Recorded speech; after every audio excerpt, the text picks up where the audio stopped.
Hello.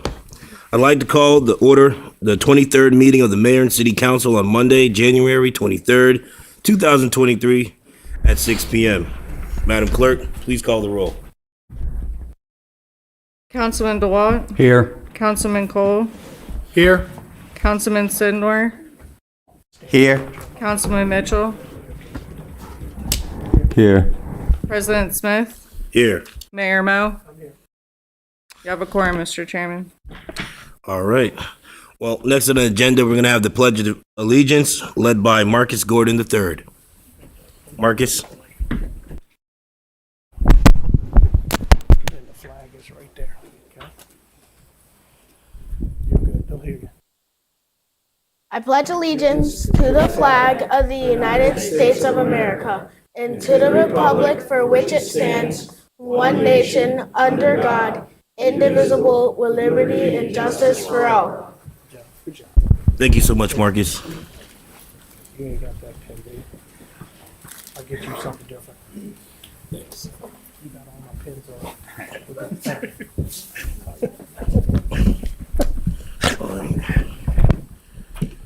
on.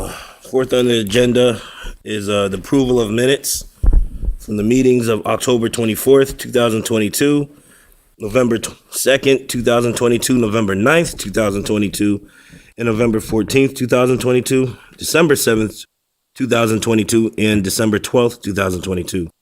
Does anyone have any corrections or amendments to the minutes? If not, I'll entertain a motion. Mr. President, I make a motion to approve the minutes you read on record on October 24th, November the 2nd, November the 9th, November the 14th, December the 7th, and December the 12th. All right, thank you. Can I get a second? Mr. President, I'll second that motion. All right. Madam Clerk, please call the roll. Councilman Sidnor. Yes. Councilman Cole. Yes. Councilman DeWalt. Yes. Councilman Mitchell. Yes. President Smith. Yes. Motion carries. Next on the agenda item is the report of the Mayor and City Council, and I'll start with Councilman DeWalt. Good evening, all you cat people out there. I can't believe that Helen has dragged you all here tonight. It's amazing. But welcome. This is the way council meetings should be. On January 15th, I attended a rent stabilization symposium, MLK Jr. Fight for Fair Housing. It was held up at Local 24 at 9th and Montgomery. I want to give you some of the names that attended there and some of the discussions that were discussed there by experts. Rudy Anthony, President of Prince George's County Young Democrats. Sheila Bryant, Progressive Maryland. Jana Parker, Statewide Advocacy Organization and Executive Director of PG Changemakers. U.S. Congressman Glenn Ivey, District 4. Reverend Dr. Ruby Reese Moon, Civil Rights Activist. Councilwoman Jocelyn Rout, Bladensburg, Maryland. Delegate Terry Hill, Howard County. Tacoma Park Mayor Talisha Searcy. Delegate Mary Lehman, District 21. Afeni X spoke on behalf of Life After Release. Jemmy and Jahari Aguilera, Laurel High School students and community college students. Panel 1, which discussed effects and history of redlining in Maryland. Moderator, Davon Love, Executive Director. AA County Chair Pete Smith. At-large Montgomery County Councilman Will Jawando, Executive Director of Community Development Network of Maryland. Claudia Wilson Randall, Executive Director of PG Changemakers. Jana Parker. Panel 2, Rent Stabilization, Rent Control, and Other Tenant Protections. Moderator, our own Martin Mitchell, At-large Councilman, City of Laurel. Anel Dunbar, Gronke, Lawyers Committee for Civil Rights. Skadden Fellow, Deatrice Downridge, Baltimore's Renters United. Delegate Jazz Lewis, House Majority Whip. Prince George's County Councilwoman Crystal Oriata. Jorge Benitez, CASA Organizer. Anna Martinez, Montgomery County Councilwoman. Christian Minds Staff. Tram Hong Policy Link. Panel 3, Alternative Housing and Rethinking Housing Affordability. Moderator, Sabria Steele. Alderman Jawan Gay, City of Annapolis. Delegate Shanika Henson, Anne Arundel County. Delegate Gabriel Acevero, Montgomery County. Laquita Chauncey, founder of Smaltimore Homes. Councilwoman Felicia Porter, Baltimore City. Notable guests that attended: Mayor Selena Benitez, Mount Rainier. Delegate Jocelyn Pena Melnick. Anne Arundel County Council Member Julie Hummer. Councilman Rick Gordon, of Greenbelt. Commissioner Anthony T. Tigman, District Heights. President of the SEIU, Pia Morrison.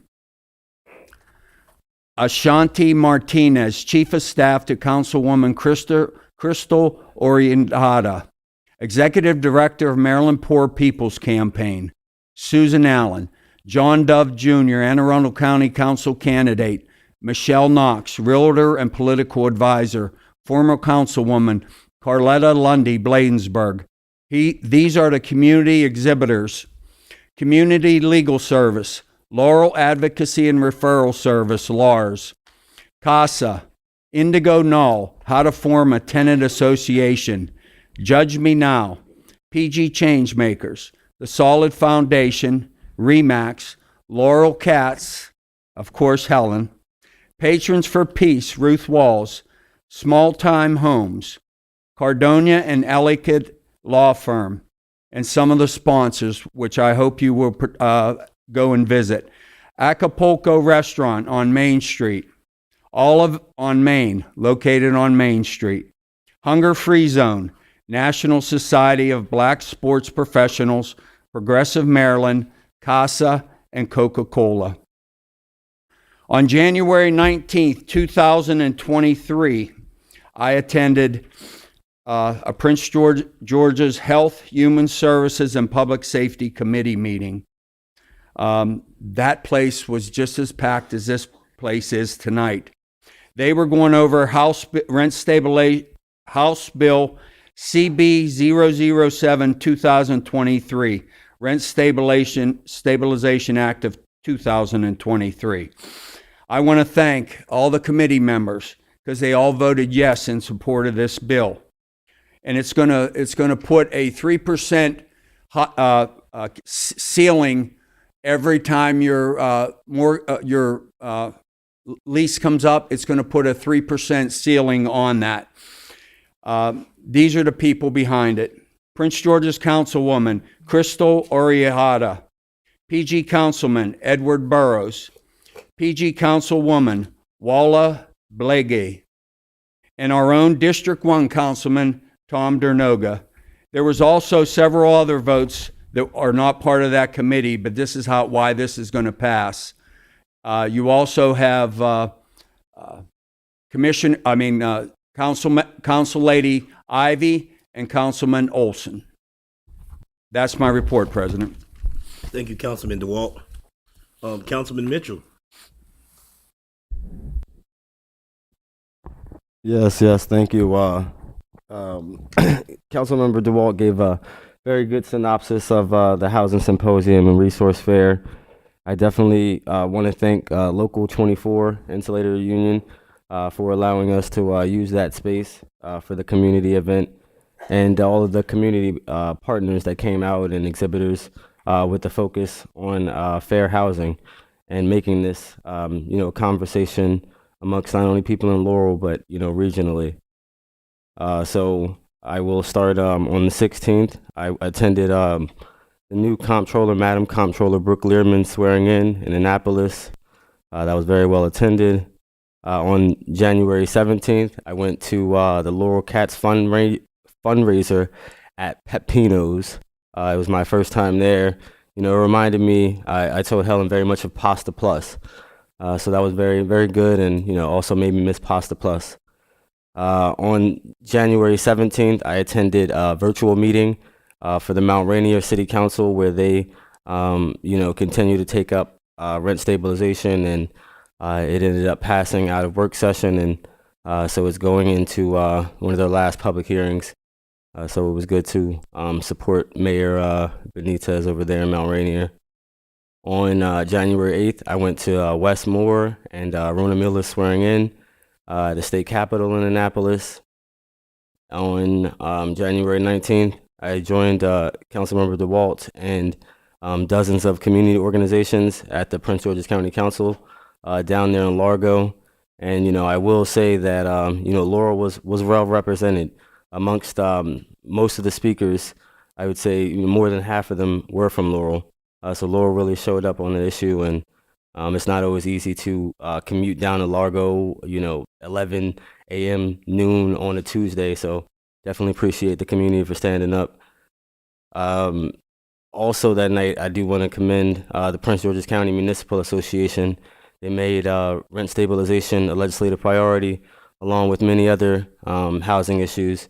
And so they did vote in favor to send a letter of support to the Prince George's County Council for CB7. So definitely wanted to thank them there. And the very last thing I wanted to say was I went to the Laurel area Takeout 2.0 January meetup, and they met at the Mid-Atlantic Seafood. It was very nice to see that they had, you know, restructured their restaurant. I remember previously that part was like a liquor store at one point, so now it's you know, more of like a restaurant. And so they had their monthly meeting there, and it was very nice to attend with a lot of Laurel residents. And with that being said, that's the conclusion of my report. Thanks.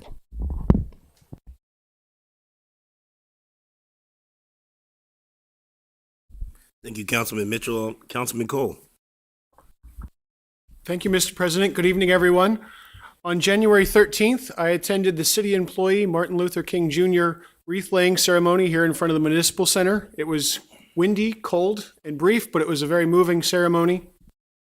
On January 18th, I had the Pride meeting. Our next Pride Day planning meeting is going to be in person on February 8th at the Armory at 6 p.m. We are going to have some food there. We're asking for volunteers to come, but so that we can plan accordingly, we're asking that people RSVP to the city clerk. You can email the clerk at clerk@laurel.md.us. Yesterday, I attended the Laurel Historical Society Volunteer Appreciation Day. That was very well attended. They had many of their committees represented. They are always looking for more volunteers to help with the different events that they put on throughout the year in the city. That concludes my report, Mr. President. Thank you, Councilman Cole. Councilman Sidnor. Thank you, Mr. President. I want to share my report with Marcus Gordon III. Can you come up, Marcus, to the podium, please? Right there, Marcus. Stand behind the mic for me. First, before I ask Marcus a couple of questions, I want to thank Communication Department for hosting the MLK Day of Service. That's why I met this young man. He came to the Day of Service to help out with the senior citizen, putting care package together. Miss Christine Johnson was the leader of that. I want to thank her for organizing that. Also want to thank the Zeta Phi Beta sorority for coming out as well. They came out in full force. But the highlight of the day was this young man, Marcus, right here. The mayor and I met him on the Day of Service. So, Marcus, I just want to share my report with you. So I'm just going to ask you a couple of questions, right? You ready? All right, Marcus, just speaking to the mic for everybody can hear you, okay? It's on, yeah. Tell us how old you are and what school you go to and what grade you in. I'm 10 years old. I go to Stonegate Elementary, and I'm in 5th grade. Okay, and what organization are you involved in your school? Student Government Government Association. Okay, and you want to be the president of the organization next year? Yeah. All right, so you got your campaign slogan ready? Okay. Yeah. All right, so Marcus said he wanted to be the president of the United States one day, and I think that's very possible. So anything. So Marcus, you're now your honorary council member here in the city of Laurel, okay? You can't vote on anything, but we can make you an honorary member, right? So, so anything you need from us in the city of Laurel, you're welcome, okay? And Marcus' mom emailed me last night and asked can they come to the meeting today. And that's why they're here. So thank you for coming, Marcus. I hope we made your day and everything, okay? Okay. Thank you for letting me here. Thank you. You're very welcome, okay?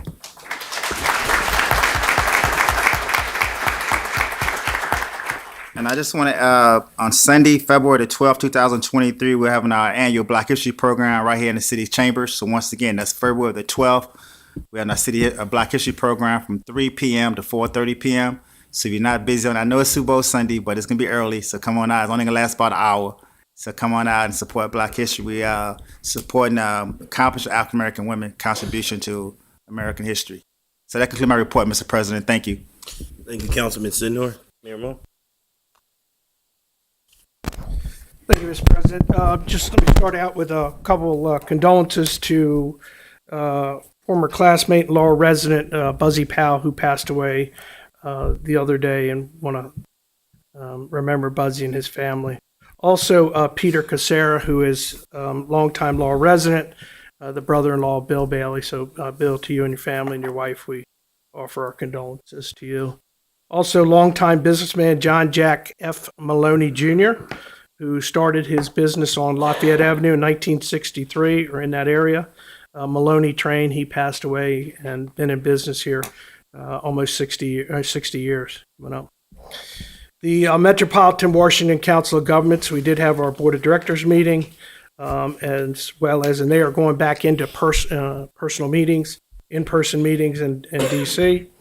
Also, the Laurel Board of Trade, I had the opportunity at their roundtable to meet with local businesses, answer questions, and provide them with information on what the city is doing, as well as the Maryland Municipal League Annual Open House Legislative Day Reception.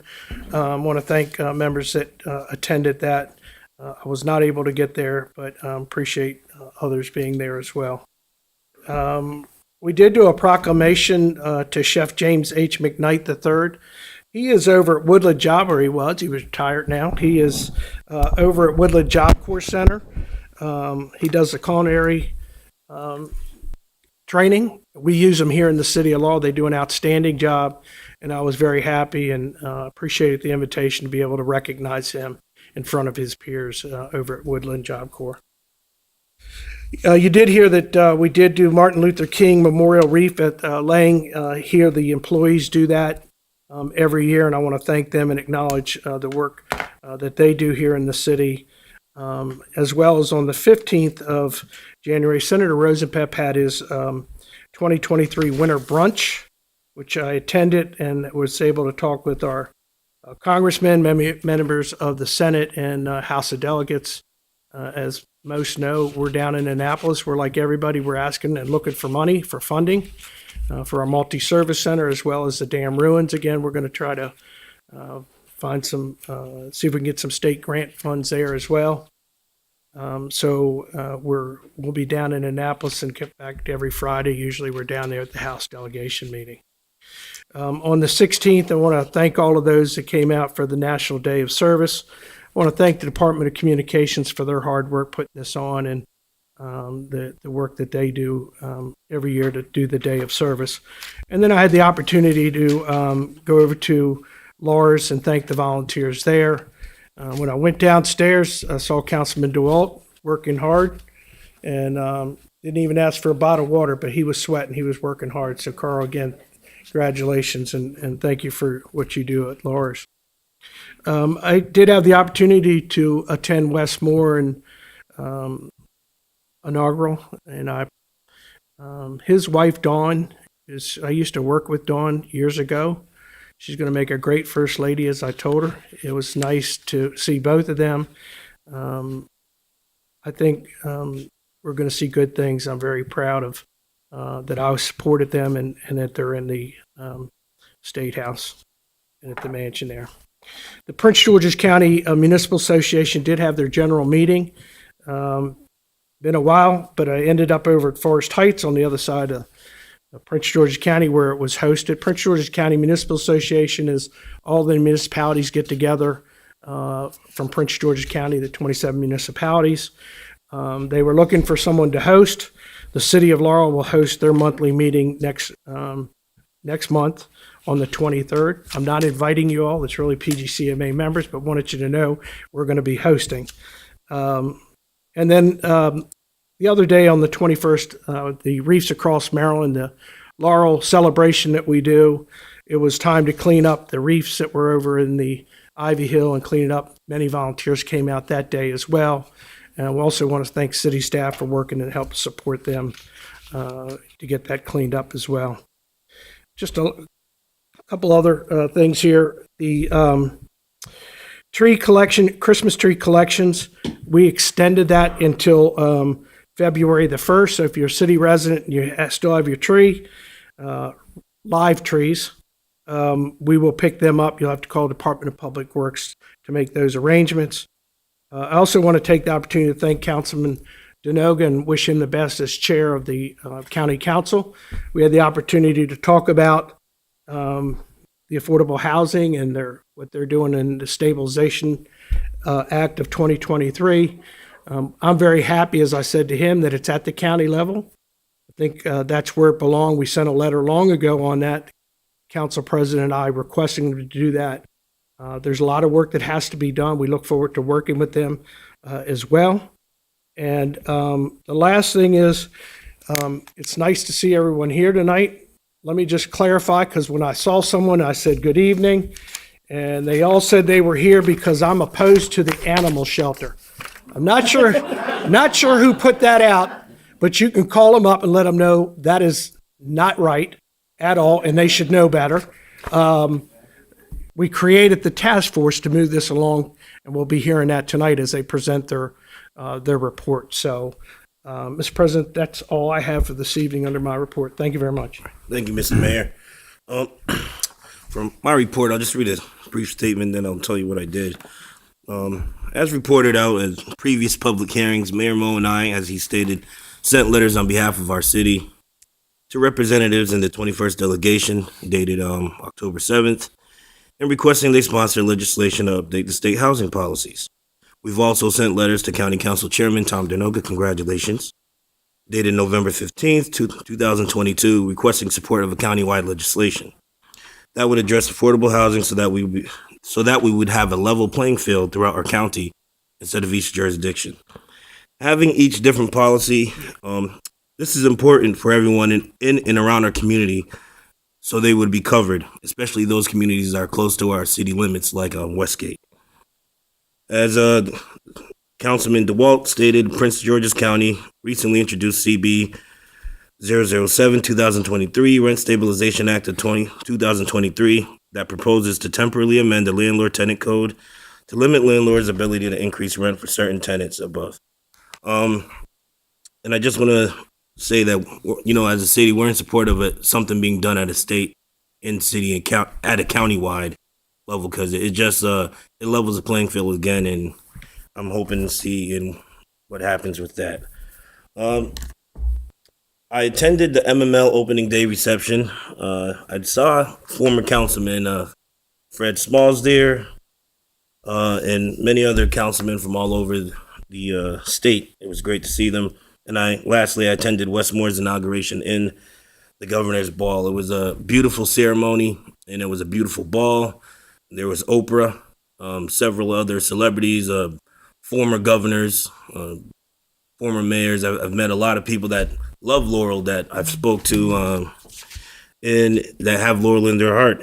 And I just want to say you guys have done a fine job. I'm happy to represent you guys, because everywhere I go, I can't hear enough about Laurel.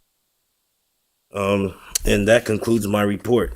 Mr. President, can I make one more? I just heard something tonight here. Someone notified me. Sure. What? Oh, about Robin? Okay. That's why I held All right. it. Yeah, Okay, I got you. Sure. that's what we were told. All right. Moving on to the next agenda item on this report is mayor's. Mr. President, I'd like to make mayoral appointments. I first want to thank Robert Cocoon and Karen Lubinecki for their service on the Historical District Commission. To fill those vacancies, going to move over the Honorable Gayle Snyder for the Historical District Commission and Miss Mary-Eileen Leszcz at the Historical District Commission. They're currently serving on Board of Appeals, which will open up a few spots there. And we're looking for citizens that want to get involved, but those are the two appointments. I'd ask for your confirmation. Thank you, Mayor Mo. Councilman, I'll entertain a motion. I'll make a motion that we appoint to the committee Gayle Snyder and Mary Les. Can I get a second? I'll second that motion. Thank you. Madam Clerk, please call the vote. Councilman DeWalt, Yes. Councilman Cole, Yes. Councilman Sidnor, Yes. Councilman Mitchell, Yes. President Smith, Yes. motion carries. Right. Moving on to agenda item 7 is a general public hearing, which I'll open at 6:25 p.m. First, we'll have the first class to graduate the Laurel Citizens University. Director Cornwell, you have the floor.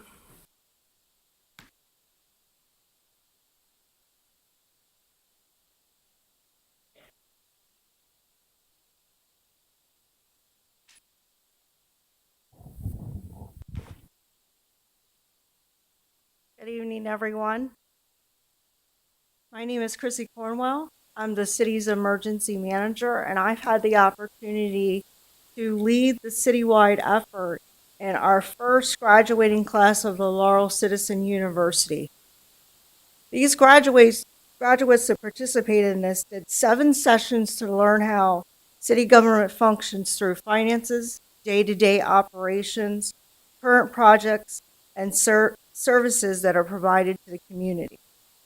We appreciate their attendance in this program and the feedback that they gave us along the way to our departments regarding our programs and services. This couldn't have been done without the effort of all of our city departments coming together and providing information to do this program. And before we go through with the graduation, I'm going to turn it over to the mayor. So I just first want to congratulate and thank Chrissy for all her hard work. This is the first class. It's important for individuals to know about how their government operates. And we have so many people here tonight. Take a look at the second class that'll be coming. But I encourage you to take part, learn about your government. Word of mouth is the best advertiser, which is why we like doing these different programs. But it's been, Chrissy, I want to thank you and thank all the staff for working with Chrissy and of getting this class up and moving. So congratulations to all of the award recipients.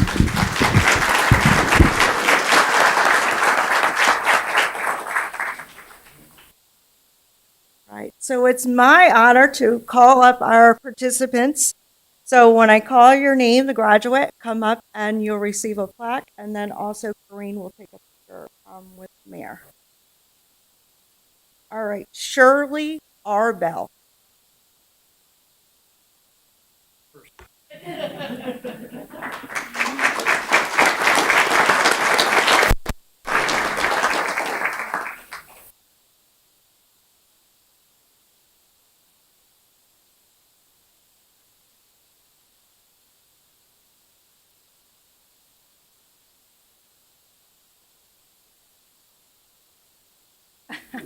Sure.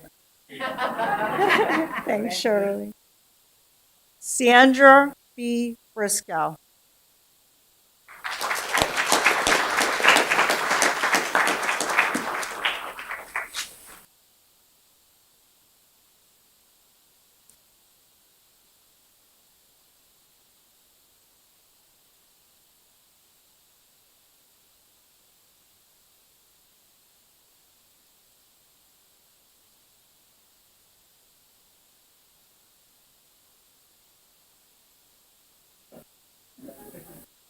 Laura Christopoulos.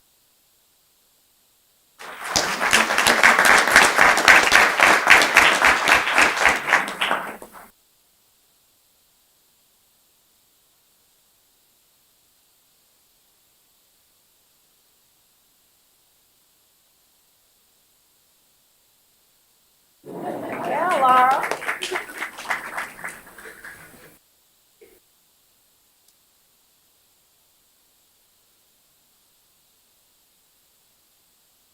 Karen Daycha.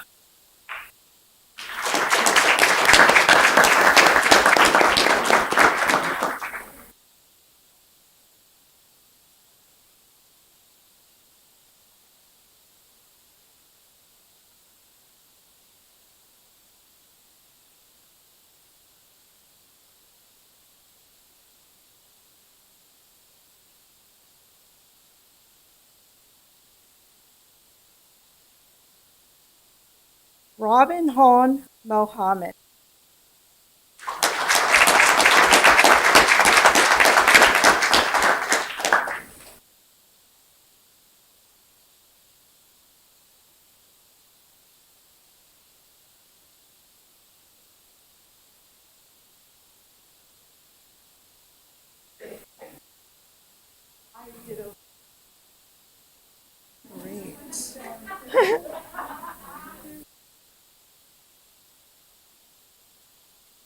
Zykia Home.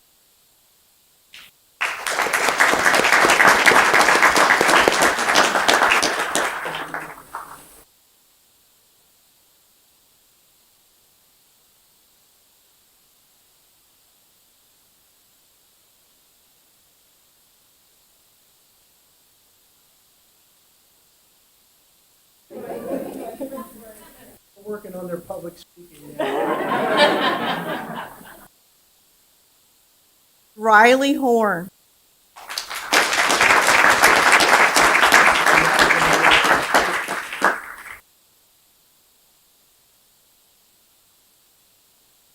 I had a great time. I recommend it to everybody.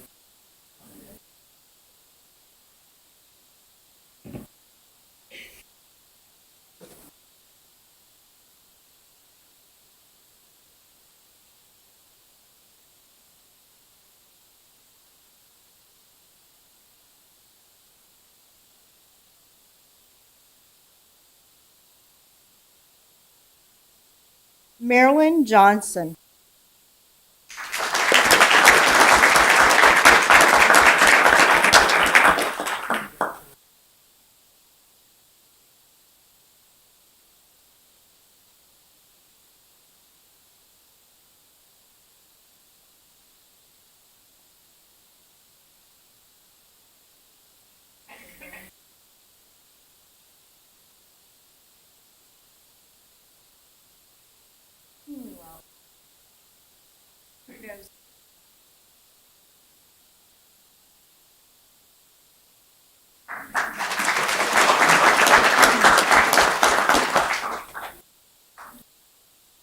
Margaret Lindsley.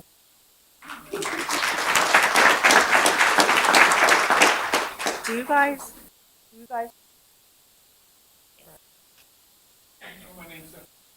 Melvin E. Lindsley.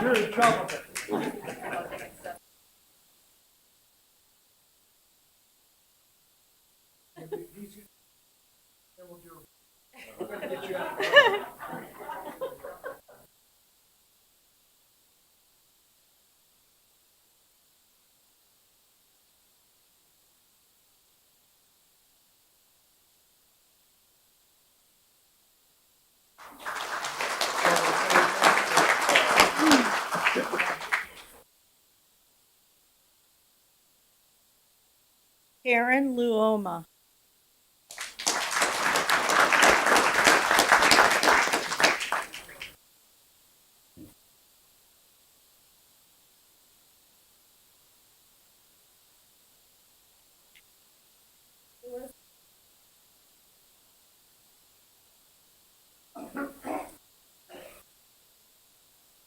Daryl Small.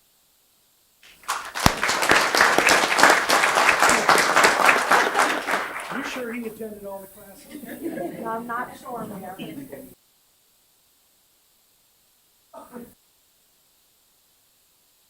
I do want to say that is first I would tell you was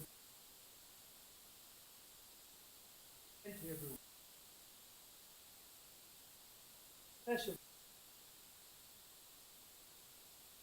ask one person already. You may think really don't.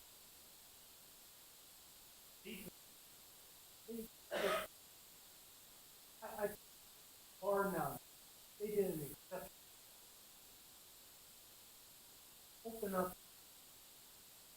office, just give us a I am just thank you very much.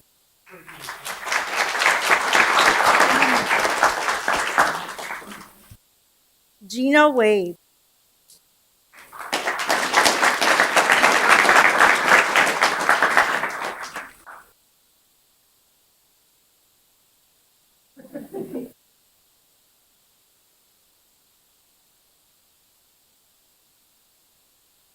per your warden department. Why?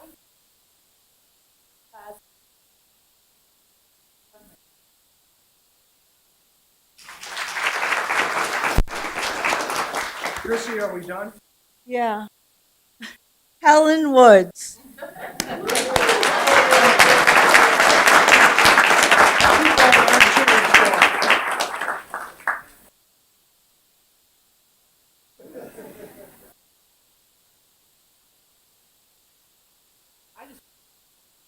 Probably they would have rather spent their they had a wonderful time. They were very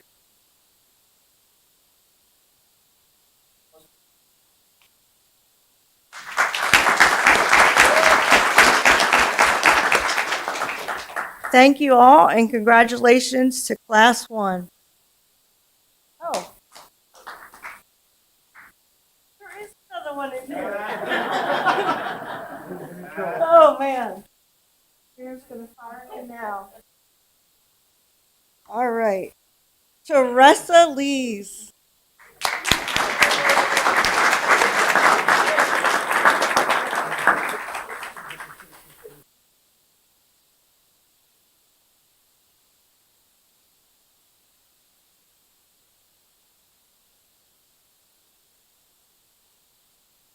very enlightened.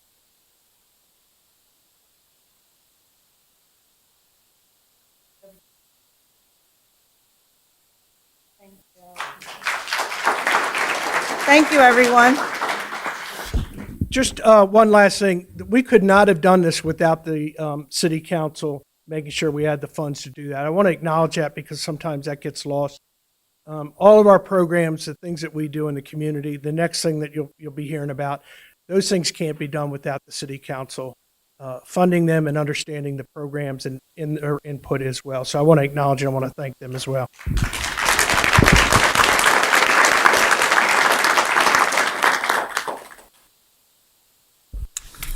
Right. Next on the next we have we'll have a report from Mr. Bruce Dodson. I'll let the mic on, Bruce. Okay, good evening, President Smith, honorable council members, Mayor Mo, and of course everybody here. I'm here, as was just said, to present the No-Kill Community Task Force report. The mayor, I was gratified the mayor appointed me as chair, and there was some hesitation. Fortunately, my wife Sherry and her boss. Hello. Okay. Again, I was gratified the mayor asked me to chair this task force. It was a lot of work. I probably wouldn't have done it if my wife Cheryl and her boss Eric Newman hadn't talked me into it. The other members of the task force I do want to mention: Joanne Wilson, who was our vice chair, Diane Bernier, Jody Broughton, Nicole Gore, Valerie Harris Gregory, Laura Peltier, Anthony Prater, the late Honorable H. Edward Ricks, Helen Woods, who you just saw. We also had on our task force the acting and awarded Park Enforcement Officer Robert Bassani. I'd also want to give thanks to very valuable help we received from the city staff. First, we had Hannah Glenn as our secretary, and then Laurel Christopoulos.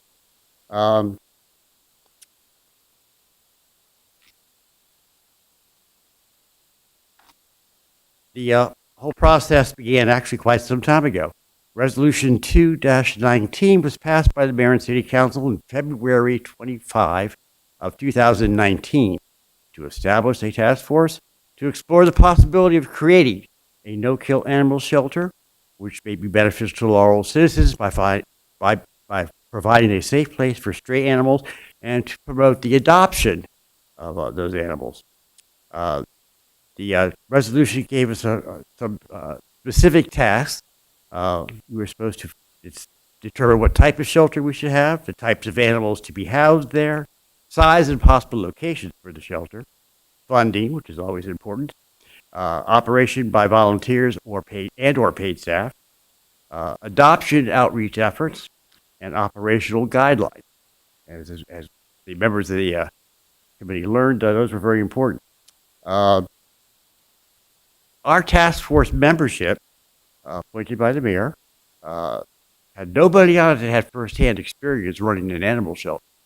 We did have some talent on the committee. We had people who were familiar with dog training. We, of course, had Helen with Laurel Cats, who's familiar with rescue and the trap, neuter, vaccinate, release programs, TNR. We also had people who had been employed in veterinary offices and employment at an animal shelter, which were all very valuable input. We began our work in June of 2019. And in fact, we jumped right in. We had 2 meetings the first month. And looking back on that, a couple days ago, I was preparing my outline here. Some things we had to find out right away were, what is a no-kill shelter and what it means. A couple people knew, but most of us didn't. The condition of and the needed improvements to the city's existing temporary animal holding area, which was important to a few members of our committee. We also decided to do a public opinion survey of the community to gauge what possible support for a Laurel no-kill shelter might exist. That was suggested and strongly endorsed by the late Councilman Eddie Rick. We also had a desire to review other animal shelters in the area, especially studies in the area, especially a recent study we had learned of from the city of Bowie and a rumored past study that may have been done by the city itself, city of Laurel. We also needed to research the existing laws and regulations for animal shelters. One of our tasks was to find out, what we had, how you run a shelter legally. We also needed to conduct a needs analysis for Laurel stray lost animals. How many do we have? Do we really need one, or should we? What should we consider for Laurel if we were going to have one?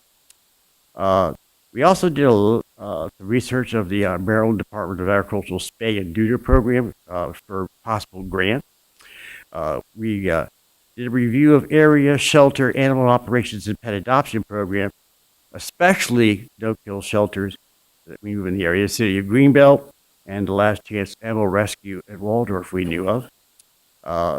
We also thought there'd be a need to research the operational costs, funding, and staffing that might be needed for an animal shelter.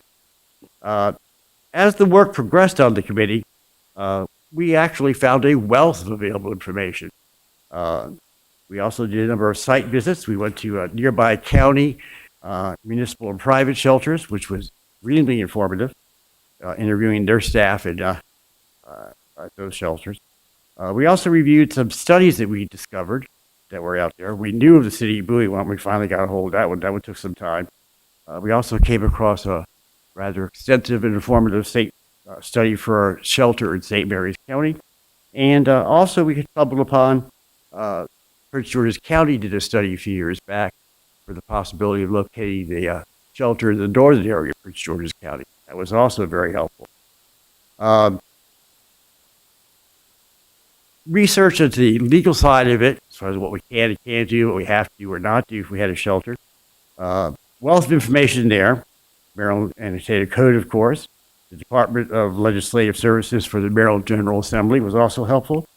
We also found information from the Michigan State University College of Veterinary Law, and also Wisconsin-Madison Veterinary Medicine, and regarding no-kill shelters, valuable contact there was what's called the Best Friends Animal Society, which started in California with those no-kill shelters. The Maryland Department of Agriculture was also directly helpful. A key source that we found interwoven into all the regulations and practices was the Association of Shelter Veterinarians. They published a rather extensive manual on the subject. And the Humane Society of the United States, and believe it or not, the Washington Post Archives was also helpful. As of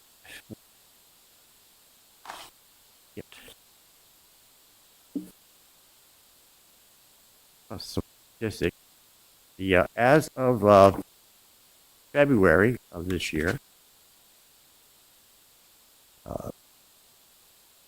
Shelters hold stray, captured, at-large animals, abandoned pets, and relinquished pets. About 32% of the shelters in animals are dogs. That's nationwide.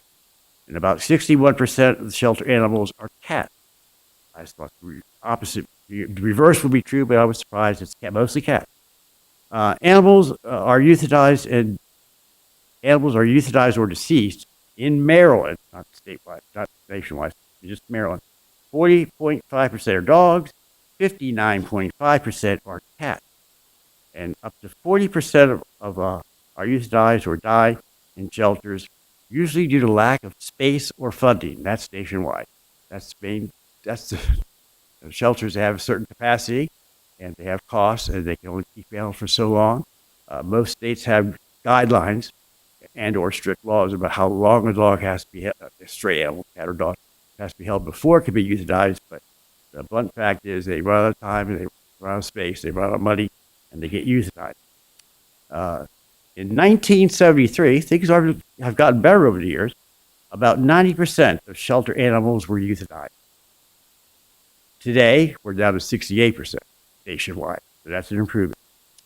Unfortunately, the way shelters work, it's by jurisdiction. There's usually in our state and in our region, there's a county animal shelter as the primary shelter. We have Prince George's County, of course. Their own study in 2013 and 2015 revealed that 38% are euthanized at Prince George's County shelter, considered a high kill shelter. Prince George's County, and we did some research on Laurel's own animals, and we found that our animals, we hold them for less than 24 hours by law. We can only hold them that long. So, a parent, an owner coming home and finding their dog or cat is missing, can check with the animal warden here, and if they've got it, they can retrieve it right away. But we don't keep them overnight. They have to go down to the county shelter. They're transported there either by our own animal warden or by a county animal warden. The stats for Laurel's animals were disturbing. Between 2008 and 2018, 58% of the cats were euthanized, and 16% of the dogs were euthanized. That's a loss. For no-kill animal shelters, there is no such thing as a no-kill shelter. I mean, you have a limited capacity, you have limited money, but most of all, you have health issues. Some dogs and cats, because of an irreparable health problem or a behavior problem, which is sometimes the case, they do have to be killed. The benchmark to be called a no-kill shelter is 90% survival rate. They preferably put into a home, rehome. To gain success for a no-kill shelter, a few things are crucial. One, you have to have a minimum standard of care. That's where the Association of Shelter Vets comes in. They established that nationwide, and the state of Maryland has adopted it. You have to have robust adoption efforts. Can't move them out. They're going to have to be put away. Another key factor in maintaining the number of animals that are out there that have to be put in shelters is a low-cost spay and neuter program. The state of Maryland does have one. It's funded primarily by a tax on pet foods, but there's not enough money, but fortunately there is some. We did a community questionnaire, and the results were, it was no budget, no consultant here. We just did it ourselves. No direct mailing. It was simply a questionnaire we developed after reading other questionnaires and doing our own research to know what kinds of questions to ask.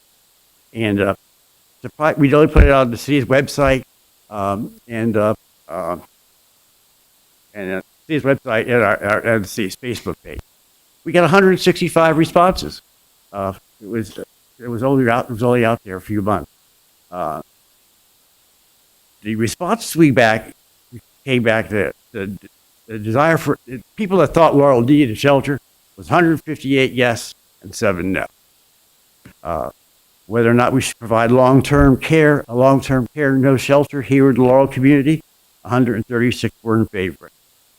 In favor of the feral cat TNR program, cat neuter release and vaccinate, 148 were in favor. What's one of the questions that surprised me, in fact, it was difficult to tabulate, get the results, but I was surprised at the huge response we had in people interested in doing volunteer work. The key ones that people were most interested in were adoption programs, donations of food, water, and money to a shelter, and blankets. Everything. Towels and blankets are big at shelters. Spay and neuter program, our public was definitely in favor of. A vaccination clinic, handler training classes. That was another one we had big response to that I was pleasantly surprised by. Animal care, of course. People wanted to actually work at the shelter and do animal care for us. And of course, shelter, cleaning, and maintenance. One little update on the our own temporary holding area what we had, and one reason it was an interest in our very first meeting, was the city shelter doesn't even meet minimum standards that the county's established for homeowners, let alone a shelter. 3 cages, no floor, no shelter from the wind, from the elements. Minimal holding facility. Few of us learned that the shelter we did have, limited as it was, disappeared in November, and checked into it. And in early January, the police department did construct a new temporary shelter. It's I think we haven't got the floor plan yet. We're waiting for an update, but it has a nice roof and walls and everything, flooring, sheltered run porch area. But again, it's a little small, only one dog or one animal can be held there. So there's need there too that we were looking forward to. COVID hit as we were approaching. We were just finished our tabulation and everything and getting ready to prepare our first draft of a report when COVID hit and shut us down. We didn't start up again until late 2020, late 2021. A few things happened though. People during COVID, it was the COVID puppy phenomenon. Everybody went out and got cats and dogs. I also found out that rabbits and birds are also popular pets. So one benefit there was shelters pretty much emptied up. And people have, and that started about mid 2020 and through the end of 2021. Things have changed. Shelters are now overfilled. What happened? Inflation. People decided they couldn't afford the dogs, and it's rather expensive to maintain cats and dogs for vet care. Going back to work was another thing. People didn't know what to do with them. The problem we had also, during the COVID area, one problem we had when people got the COVID puppies is the availability of veterinarians and vet techs wasn't sufficient. If you had a pet and you wanted to go to the vet, you had to wait a long time and make your appointment well in advance. Laurel's lucky we do have a Rocky Gorge shelter, which is 24-hour emergency care, which is unusual. Not too many areas that have that. We're fortunate to have that. But vet care became a problem when inflation hit and people went back to work. Another problem came up where the dog daycare and cat daycare facilities, they quickly overloaded, and there's no room there either. Another problem that came up that I just recently learned was evictions spike after the lockdowns. And so people have lots of cats, some dogs, lots of cats, all of a sudden had no home. The conditions at the Prince George's County Animal Shelter, that's the one if you live in Prince George's County you have to go to, they were having great difficulty coping with the returning animals. And we also had Chief Taylor, who was running the shelter there for many years, left the facility, and with him a number of staff did too. And we had the current situation, as I understand it, is we have an understaffed, overworked overloaded shelter. The care and feeding of the animals is not good, and the situation overall is just not really tenable. State laws now use ASB guidelines, as I mentioned earlier, and standards. When they adopted they passed a bill to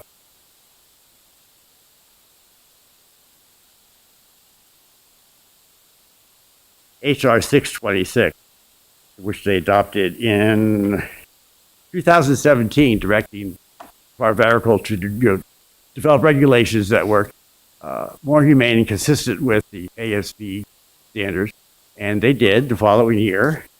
They passed House Bill 57, which did that. The only thing they added to the ASB standards, which I found interesting in that I was surprised it was absent from the ASB standards, but there was the legislature, some member heard of a horrible fire that occurred and a lot of animals in a shelter were killed, mostly by smoke inhalation. And that's the one standard that our state legislature added to the ASB standards is all shelters now have to have a monitored fire alarm system for fire or heavy smoke.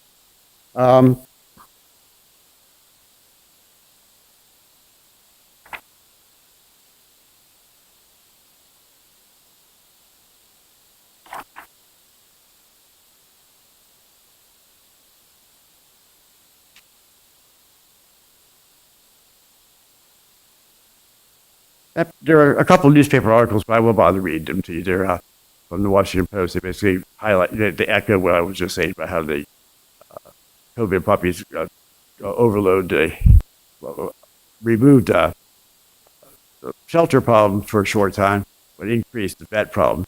And then the reverse happening when the shelters became overloaded because of COVID being which bad people going back to work and the economy. The economy had first impact. The cost of maintaining a dog or cat is very high.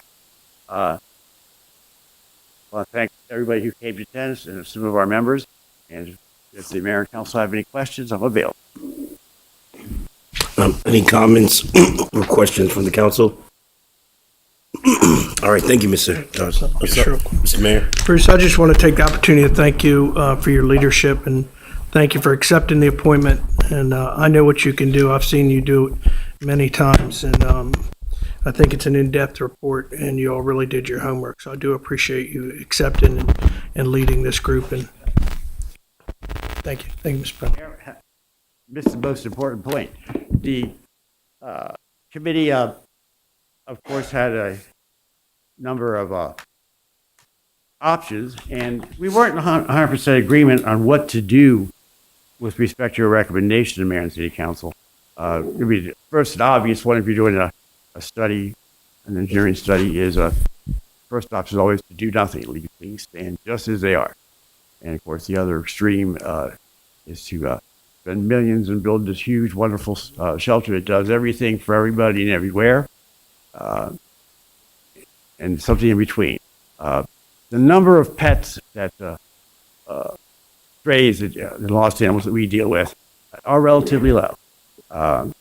The committee, they weren't unanimous, but the committee recommendation to the mayor and city council was to at least start a shelter.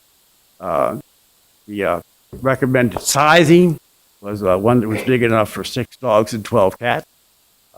The number of cats in the Laurel area are higher than the number of dogs that go stray or need care. We recommended it be no kill. We recommend that as a model, we start with something like the city of Greenbelt. They have a rather small shelter they put together.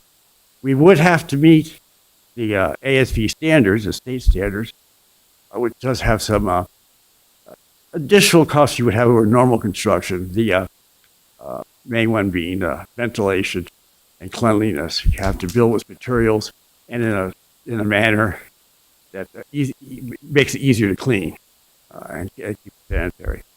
So you need water, you need proper sewer and drainage.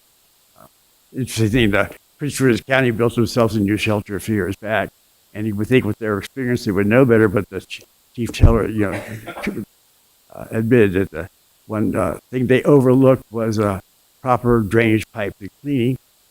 They found out that they were in there a short time and their system got clogged up with cat litter and hair.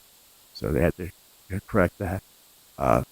Cleaning is important. You have to use materials like cinder block or tile for your walls and such, so it's easy to clean and maintain and sanitary.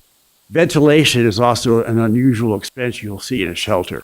You have to maintain 60 to 80, 60 degrees as a low, 80 degrees as a high. Because you're a shelter, you have to be able to isolate ventilation for areas of quarantine for medical reasons.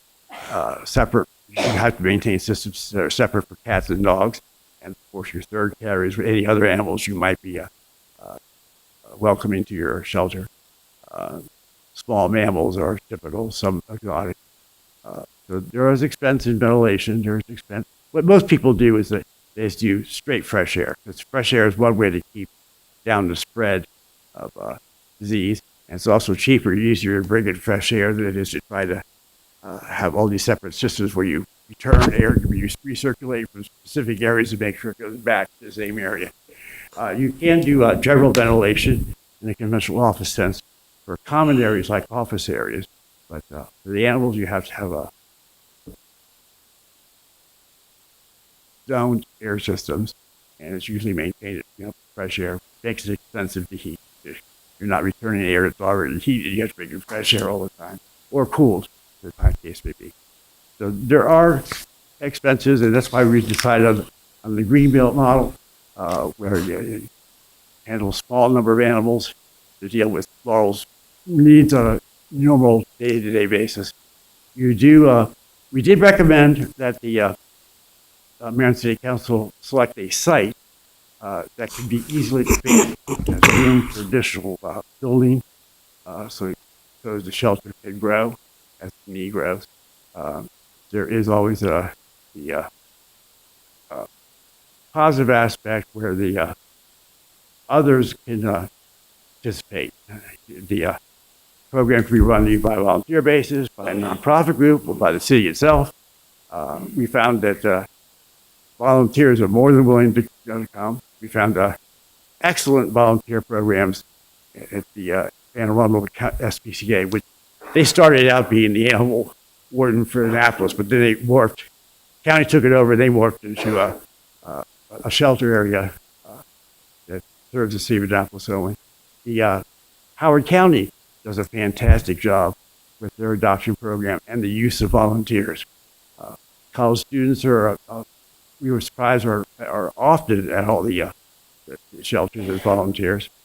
Some high school students get their credits for public service, can do it. And City of Annapolis has a fantastic program with volunteers of all ages for all activities. And they provide a shelter, they provide a food pantry for people who are in need financially. They have a low-cost free animal clinic for vaccinations. They have spay and neuter programs, low cost. There's opportunities beyond just the basic, 6 dogs, 12 cats, for us to expand our services into other areas that would be valuable to the committee. We think, one of the conclusions we had, especially from our survey, was that the animal shelter, which besides being a direct benefit to the owners of pets who want to retrieve their lost animal, but can be a unifying factor for the community, something that everybody can get into that can grow and can serve the community. Thanks for letting me talk. Thank you. All right. Looking forward to support that. Gonna go, Madam Clerk, is there anyone signed up to speak? I know there's many people signed up to speak, but it's preliminary for me to ask that. All right. So I will start with the top of the list. And as you come, you will have 3 minutes to speak, and please state your name and address for the record. All right. I have Mary-Eileen. I'm sure I'm messing up your last name. All right. Please come to the mic.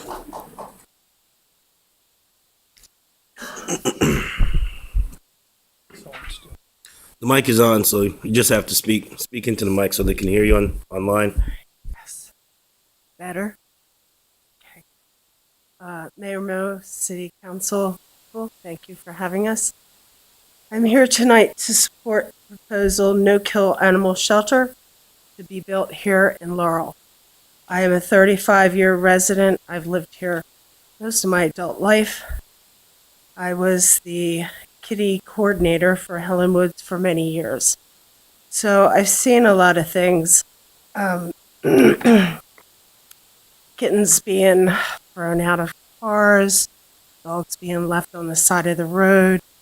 The no-kill animal shelter would be a missing link to what our work has already accomplished.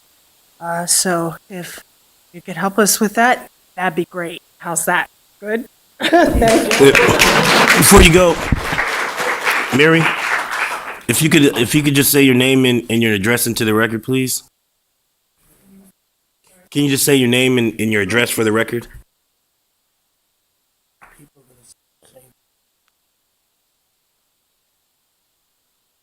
Okay.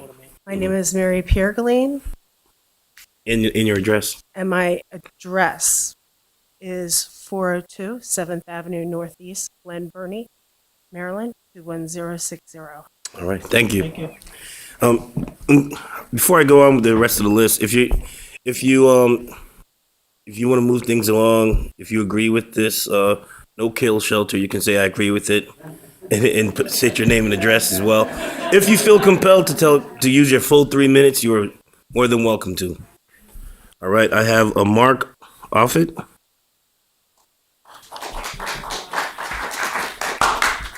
Hi, Mark Offit, 7120 Split Rail Lane. I'll cut right to the chase. I think the biggest need for a no-kill shelter in Laurel is for adult animals. Everybody loves kittens and puppies. And going back 2 years ago when COVID hit, everybody's locked in their house and they got kittens and puppies. Well, kittens and puppies grow up. And unfortunately, some people get rid of them when they grow up. Now, add to that what Councilman DeWalt hit on earlier with the rent problem. People are getting evicted. When people get evicted, animals get evicted. They need some place to go. It's not the animal's fault. Also, a lot of times on our Laurel Cats page, people share pictures of dogs that they found. It would be a lot easier to reunite Laurel citizens with their dogs if there was a local shelter and they didn't have to go to Upper Marlboro. I think there's a lot of benefits to have a no-kill shelter in this city. Thank you. Thank you, Mark. Next, I have Kieran Russo.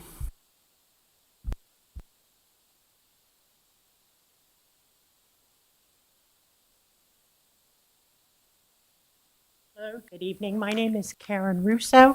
The address is 9127 Tymat Court in Laurel. I'm a long-term Laurel resident. I lived on Main Street when Chung's restaurant was there and Western Auto and the Vogue dress shop, so I've been around for many, many years. I strongly support the building of a animal shelter in Laurel. I have volunteered with Laurel Cats for over 5 years now as a foster coordinator. I'm the voice on the end of the phone when people call in looking for a place to dump or surrender their cats. Many times, these animals need protection from the elements, relief from their own suffering, and just a human presence. We receive so many phone calls that are urgent and heartbreaking from residents who've waited until the very last minute, pending an eviction or loss of employment, and then they call us looking for help. I'm talking literally the day they are expected to move, they're calling and saying, we need to bring you our cats. Unfortunately, being a foster-based organization and without a facility, we are almost always filled to the brim with surrendered or dumped cats, and I find myself having to refer these callers to other agencies who may or may not have room. Being told you're placed on a wait list to surrender your pet is not a solution at this point in the caller's life. When we are at capacity, we simply can't accommodate taking in another cat until one gets adopted, and that slot is freed open. I can hear the frustration in callers' voices.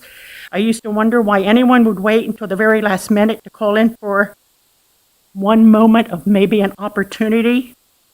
But experience has taught me that a lot of these residents have reached out to everyone in their circle of friends and relatives, and they're hoping against hope to find someone to take the cat. And so what happens when there's no room with Laurel Cats or any of the referred agencies? Unfortunately, people are literally pushing their pets outside. And they're leaving, and they leave behind their pets for Laurel Cats or the other agencies to take care of.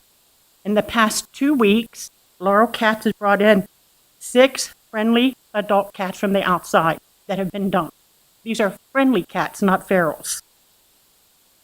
This evening, before coming to the meeting, I returned another call from somebody wanting to surrender a cat that she previously adopted from us 6 months ago and has now found herself having to move to another location and can't take the cat with her.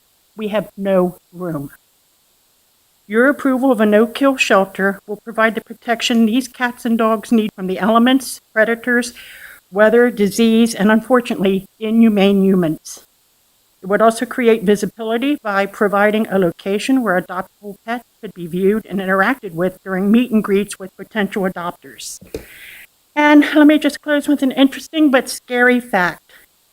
During her reproductive life, a female cat can have more than 100 kittens. Please help us by approving the much-needed no-kill shelter for Laurel. Thank you for your consideration. Thank you, Karen. Next up, I have a Barbara. Last name. There we go. Name and address for the record, please. And you have your 3 minutes. My name is Barbara Claxton. I live at 15416 Arbory Drive in Laurel. I am the adoption coordinator for Laurel Cats. My biggest concern right now is that we have older cats and special need cats and kittens that are lingering in foster care. These are cats that deserve a loving forever home. They are tame, they are wonderful cats, but they are just not moving. My vision for in a shelter would be a comfortable visiting room where people could actually come and see these cats and kittens and interact with them and see that although they are older and special needs, they are wonderful and adoptable. I think then these cats and kittens could be adopted more quickly and would then free up our fosters. Our fosters oftentimes are tied up for months with these kittens and cats, and which creates the other problem of not being taking more cats and kittens in when we need to. So I'm all for a shelter, and especially if we have that special room. And thank you. Thank you for your consideration. Thank you, Barbara. Next, I have Jennifer Brunt.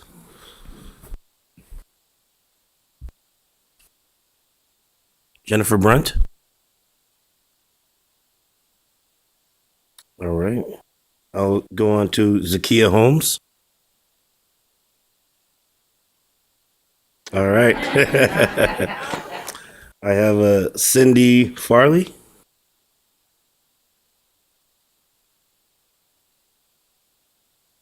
Okay. You're in favor of it. She's. All right. I have Mary Lou Burgett.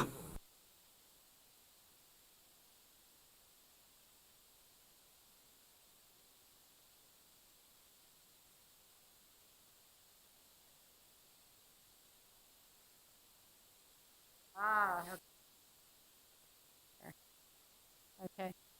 My name is Mary Lou Corbell Burgett, and I live at 8716 Greystone Lane in Montpelier section of Laurel, and I've been there since 1988. I'm an animal lover with strong belief that where possible and safe, all living things share the earth in a humane fashion. Along with Laurel Cats, I support the proposed Laurel City Animal Shelter as a no-kill animal shelter. And somebody's mentioned this. In this context, no-kill actually, based on statistics, means that 90% is no-kill, and there are animals that really need to be euthanized and should be, kind of, but we've all seen our share of animals that, anyway. Laurel and indeed the world need to be humane in dealing with living things on this earth. That should be the guiding principle. I know my children have adopted animals because of how we dealt with them while they were growing up.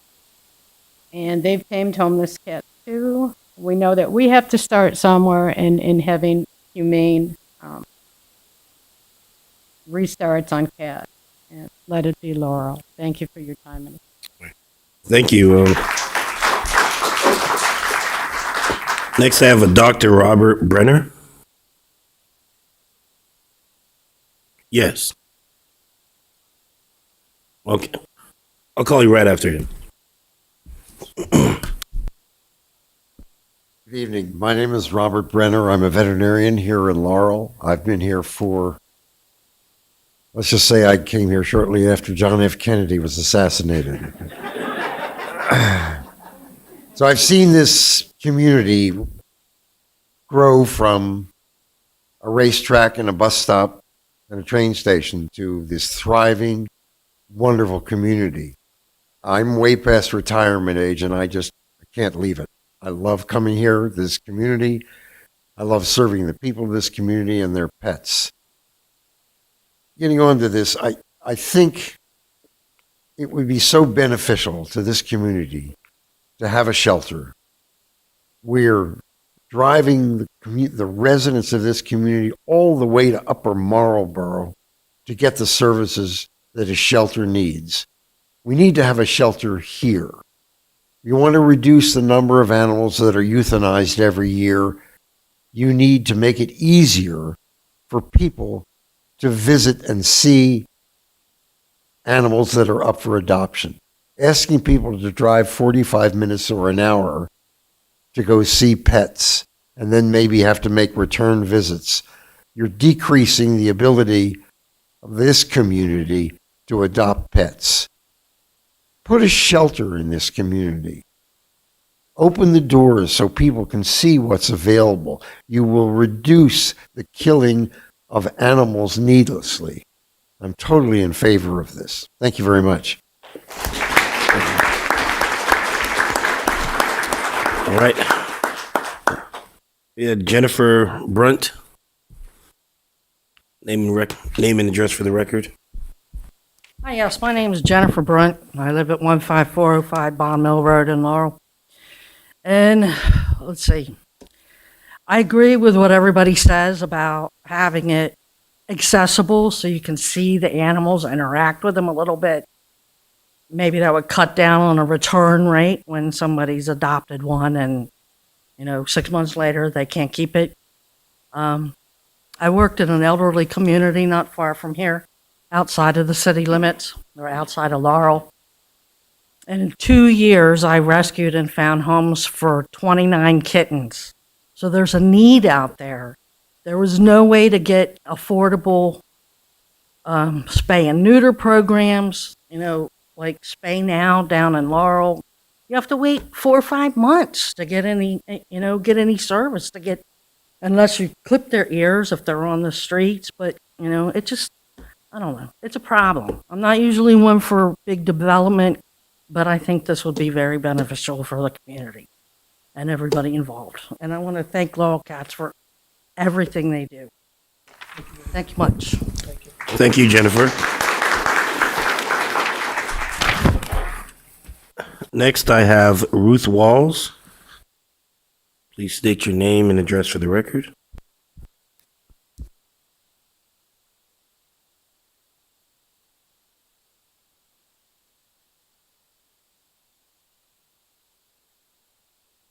Good evening. My name is Ruth Walls. I live at 414 Prince George Street in Laurel. I thank everybody that's here tonight. Thank you, everybody. And I am definitely in favor of this shelter. And I was thinking that Laurel prides itself on providing many services to its residents. The fact that the mayor and city council have made the decision to care for vulnerable people with the creation of a shelter is very exciting. it only stands to reason that the same caring be extended to animals. Having an animal shelter in Laurel would be an asset and enrich the Laurel community for many reasons. An animal shelter can help improve the public health of our community. A community-driven shelter would network with many other agencies and providers such as neuter and spay clinics, rescue groups, vets, and neighborhood groups. Many educational programs for children and the public could be created at this shelter. This would help to engage the community and help them to care for their pets properly. The shelter would obviously reunite pets with their owners that when they became lost. Some of the shelters around the country, the unique shelters I read about, one of them had a program called Pets for Patriots, where they helped pay for vets. They had a pet food pantry. And one of the shelters said, we take animals no matter what. We don't care the reason that they're giving up their animal because we don't want abuse. If they bring it in, we take it. I thought that was great. What about the Pause for Reading program where children and adults can read to the dogs and cats in their care, helping to boost reading skills and confidence? I made a little sign and I was told I couldn't bring it in, so I apologize. I brought it here. It's sitting out there. But I'm going to read you what's on that sign, okay? So here's a quote from Gandhi. The greatness of a nation and its moral progress can be judged by the way its animals are treated. And how about Martin Luther King? Never, never be afraid to do what is right, especially if the well-being of a person or animal is at stake. So thank you so much. Take care. Thanks, Ruth. We have about 13 more people left. So again, if you just agree, you can say agree if you want. If you want to use your full 3 minutes, feel free to use your 3 minutes. We have Nancy. I'm going to mess up your last name, so it starts with an S. Yep, come forward. State your name and address for the record. Oh, unless you're just going to say I agree. Nancy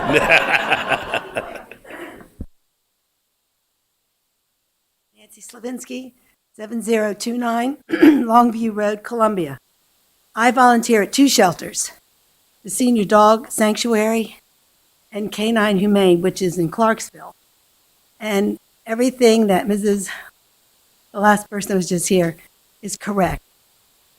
It would benefit Laurel. You would get a lot of volunteers because I would make sure we had volunteers. And just consider it, please. Thank you. All right. Thank you, Nancy. Next, I have Gary Fitzgerald. I'm Gary Fitzgerald.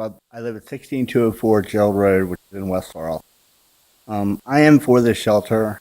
I'm a cat owner. I'm a volunteer with Laurel Cats, and I'm a 54-year resident of Laurel, Maryland. So I came right after Dr. Brenner. I think this would be a great service for the community because, like several people said, Laurel's a lot of things, and it can be something else now. It can be a greater place. And I think this is the heart of Laurel being all-inclusive. That includes the animals. And I know you guys are taking notes, so this group can help us with this. They run their national group across the country, but they champion no-kill shelters. And they don't have one in the Mid-Atlantic, but they have one in New York City. So just for your information, thank you. Gary, let me just say, Gary, I want to note that wasn't considered a poster, just so everybody, I see Helen popping up in the back. Thank you, Gary. Next, we have Joan Goldenberg.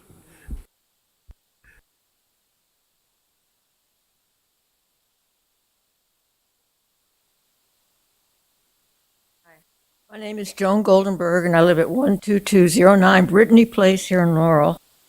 It's not in the city, but it's close. I want to say that Dr. Brenner is right on because I have driven several times to Upper Marlboro to the animal control shelter there, and it's a long way. And a lot of people here in Laurel unfortunately do not have any transportation except for what's public. And there's really no way to get there public. And so I would really appreciate having a facility here that the animals can be taken to, and then it's I don't have to drive to Upper Marlboro so often. All right. And I also want to say that occasionally terrible things happen in the city. I can think of one time when I was called by Helen to go to the senior citizens facility on Main Street because some woman had died there about a week before and left her cat. Well, they didn't even think about the cat till almost a week later. And if it hadn't been that somebody had left the toilet seat up, it wouldn't have had any water and it hadn't had any food. So we were able to go and catch the cat from behind the water heater and then take it to Spay Now and get it straightened out. Now, what happened after that, I'm not sure because it was out of my control totally. And anyway, I'm very much in favor of this animal control facility. Thank you. Thank you very much. Thank you, Joan. Next, I have Steve Edmonds.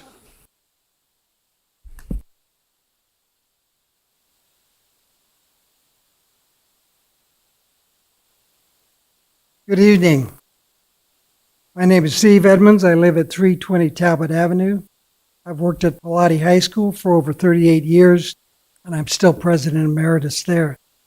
There are many people here that know much more about cats and cat care than I do, but I have volunteered with Laurel Cats for about 9 years. I would like to address the character and the professionalism of this nonprofit. The administration and the integrity of this group are above question. They carry out their mission with care and dignity. They use all their resources in the most responsible manner. Their focus is 100% on caring for the large cat community here in Laurel and the very large human population that love and take care of cats. I can assure you that whatever resources you allocate towards this project, either financial, space, allocation, will be used to the betterment of Laurel. It will become a model for other communities. Thank you very much. If you have any questions. Thank you. Thank you, Steve. Next, I have Helen Woods.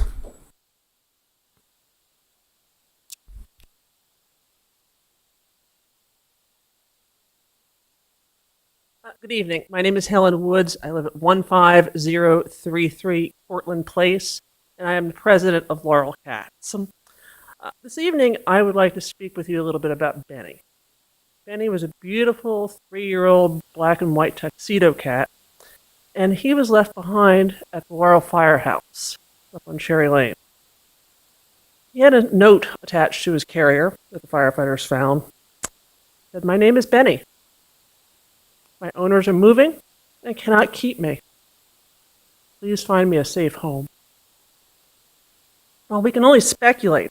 It's likely that Benny's owners left him at the firehouse because the Prince George's County shelter is neither a convenient place nor a safe place for cats. In 2022 alone, Laurel Cats rescued 147 Bennies from throughout Laurel and brought them into our in-home foster program. 34 of those cats were from 20707 zip code. While Laurel Cats appreciates greatly the support that the city has provided us over the last 10 years, the vast majority of the financial and manpower responsibility of caring for the cats like Benny has fallen on our organization alone. We cannot care for all of these cats by ourselves, nor can we provide the services for the wonderful dogs, rabbits, and other domestic animals in need. We are asking the City of Laurel to step up to the plate, to partner not only with us, but with the many other citizens of our community, provide life-saving services and shelter for the animals of Laurel in need. Thank you.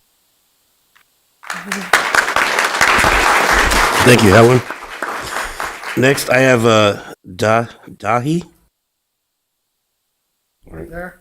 My name is Dahiton. I live at 15805 Haynes Road, along with my three fuzzy friends, Chubby, Ginger, and the eponymously named Black Cat, who live on our deck. They apologize they couldn't be here tonight because they were taking a cat nap. We take care of these feral cats because we believe it is the right thing to do, to give help to those who need a helping hand, or in this case, a helping paw.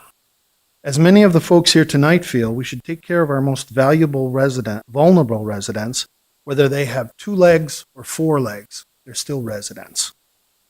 Community-run shelters have proven a success in a number of ways. Local shelters are able to pick up and reunite owners with lost pets quicker than the county shelter before pets suffer and possibly get hurt or worse. Unfortunately, even if a lost pet gets picked up by the county's animal services, they don't necessarily survive. This summer, a dog, George the Hound, escaped from his owner and was sent to Brown Station, but was euthanized after only 5 days. Sadly, his owners were never contacted, even though he was microchipped. I would be livid if this happened to my dog, to my family member. Having a local shelter might help avoid this. The county facility, which is 45 minutes away, also has short opening hours until 6 p.m. on weekdays and even 4 p.m. on Monday, and just 6 hours on Saturday, not open on Sundays. It makes it difficult then to retrieve a lost pet. Also, because a lot of people have been returning pets after adopting them during the COVID crisis, the county shelter is overcrowded, leading to disease outbreaks and possibly higher euthanasia rates. A local shelter would be more effective and even cost-effective. Local people are more likely to support a city shelter with donations of toys, blankets, treats, food, as well as volunteering their time, which is really the most important thing. Staffing issues at the county facility could be overcome with enthusiastic local volunteers, as you can see here tonight with all the ubiquitous blue shirts. Volunteers could help socialize pets, learn to successful adoptions, and even reduce stress for dogs by taking them for walks. Adoptions would be easier being just down the street. As you know, volunteering also has secondary effects of promoting civic duty. Young volunteers would learn about taking care of pets, as well as providing the joy of spending time with pets for those who are unable to have them, for example, those living in apartments. A local shelter would not only benefit our 4-legged residents, but even our 2-legged ones. I hope you will support the animal shelter, and thanks for your thoughtful consideration. From Chubby, Ginger, Black Cat, and the rest of us. Thanks. Thanks, Doug. Next, have Ellen Reed.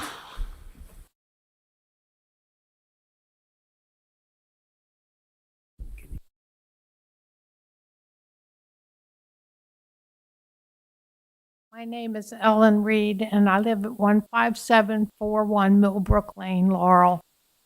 And I wasn't going to speak tonight, but I have to.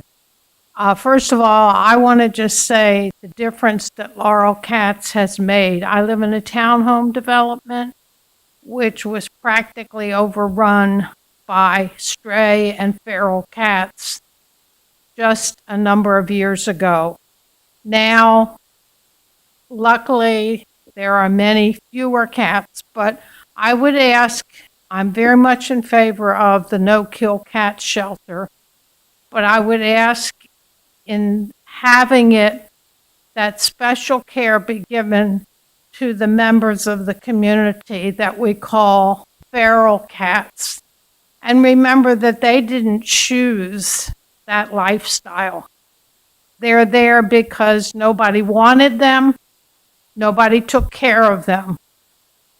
And they need our help just as much, if not more, than any other member of our community.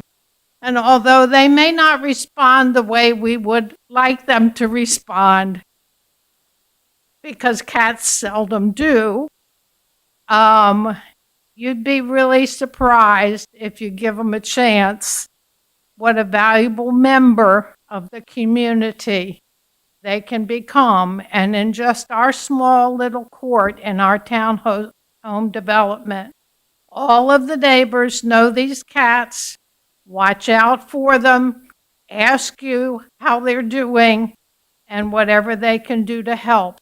What a way to bring people together. And we need to take care of them. Thank you. Thank you, Ellen. Next, we have Paula Edens.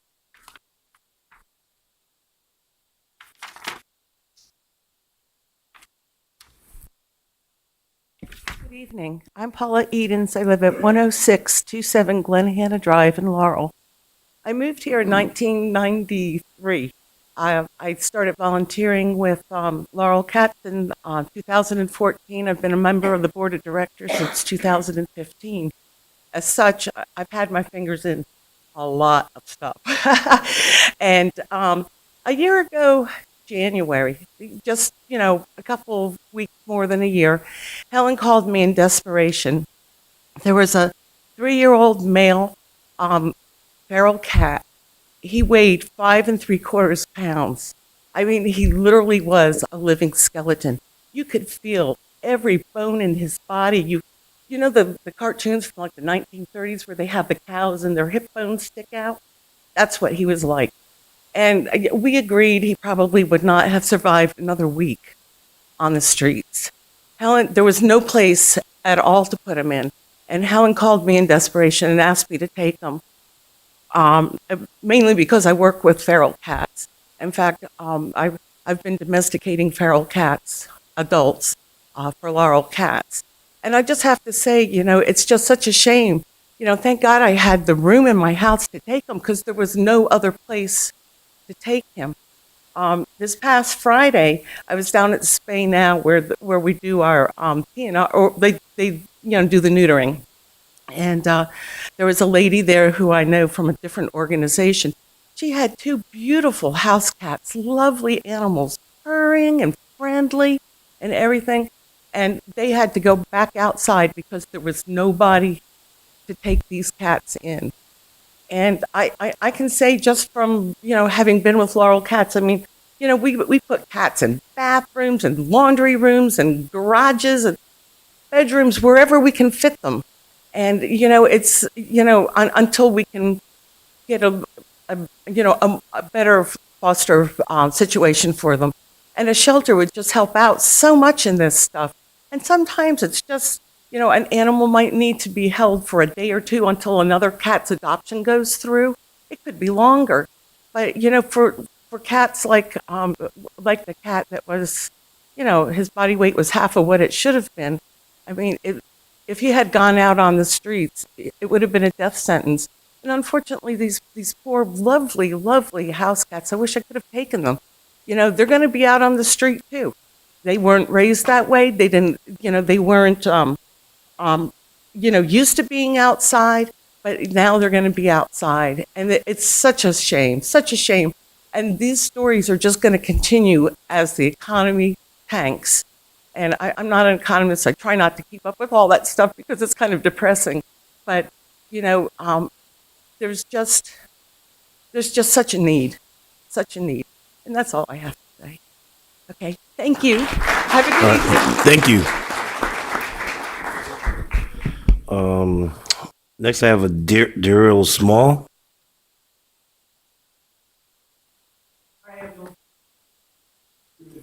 All right. And I did have my colleague, Councilman Mitchell, had one question for Bruce. Before I go to the next 4, they're on a different subject, I see. So I just answer that quickly and ask quickly. Yes, sir. Go ahead, Councilman Mitchell. Hey, Bruce, how you doing? Thanks for all your hard work. I was just curious on what would be deemed as exotics, because I know that we had hope in the future to expand. Turtles, snakes, rats, reptiles definitely, but Understood. most pets that people have are of course cats and dogs. Rabbits are also the next most common. Birds are very popular. And some birds are really quite smart, and people like them. But you'll see ferrets, of course rabbits, guinea pigs, gerbils. I mean, there's a whole bunch of them. And the larger facilities, they will set aside rooms for those kinds of animals. The primary residents of shelters are cats and dogs, but they followed next by rabbits, the smaller mammal. Okay, and Bruce, the other question I had was, I saw that there was a recommendation about the breed-specific ban. Have you guys communicated with the Prince George's group? Prince George's County actually considered removing the pit bull ban a few years back, and they voted 7-4 to keep it. Prince George's County is the only jurisdiction in the state, the only jurisdiction in the region that does have a breed-specific ban. If you're running a no-kill shelter, it's inconsistent to have a breed ban. I've known many pits, and I've always found them to be wonderful dogs, very friendly dogs. They earned a bad reputation because of the way they were mistreated. They were popular in the dog fighting arena, and there was a child back in '96, I think, but he was terribly mauled by 2 pit bulls, and that brought about the ban in Prince George's County. We didn't take a strong stand, the committee, task force, on a ban or not. We just noted it is inconsistent to have a breed ban. The national organization also does not recommend a breed ban. It's just not a good thing to do. Sure. Thank you. I appreciate it, Bruce. All right, thank you. I see we have 4 more listed there for later down. I have a general public hearing on that item on the agenda. So I'm going to take a 4-minute break and then we'll resume. I'm going to close the public hearing at 7:41.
We're going to get back in order.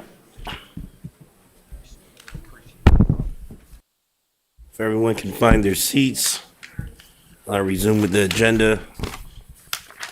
All right.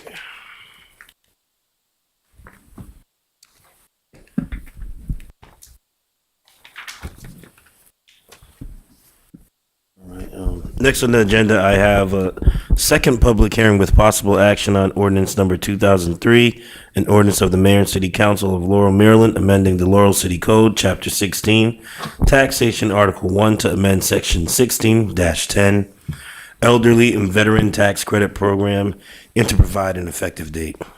I read the title into the record for the second reading. I'll open the public hearing at 7:51 p.m. And a reminder that if there are any speakers on this, you have 3 minutes, and I'll see if anyone signed up to speak. Madam Clerk, is there anyone signed up to speak on this? No. There's no one. Yeah, there's no one on this. No.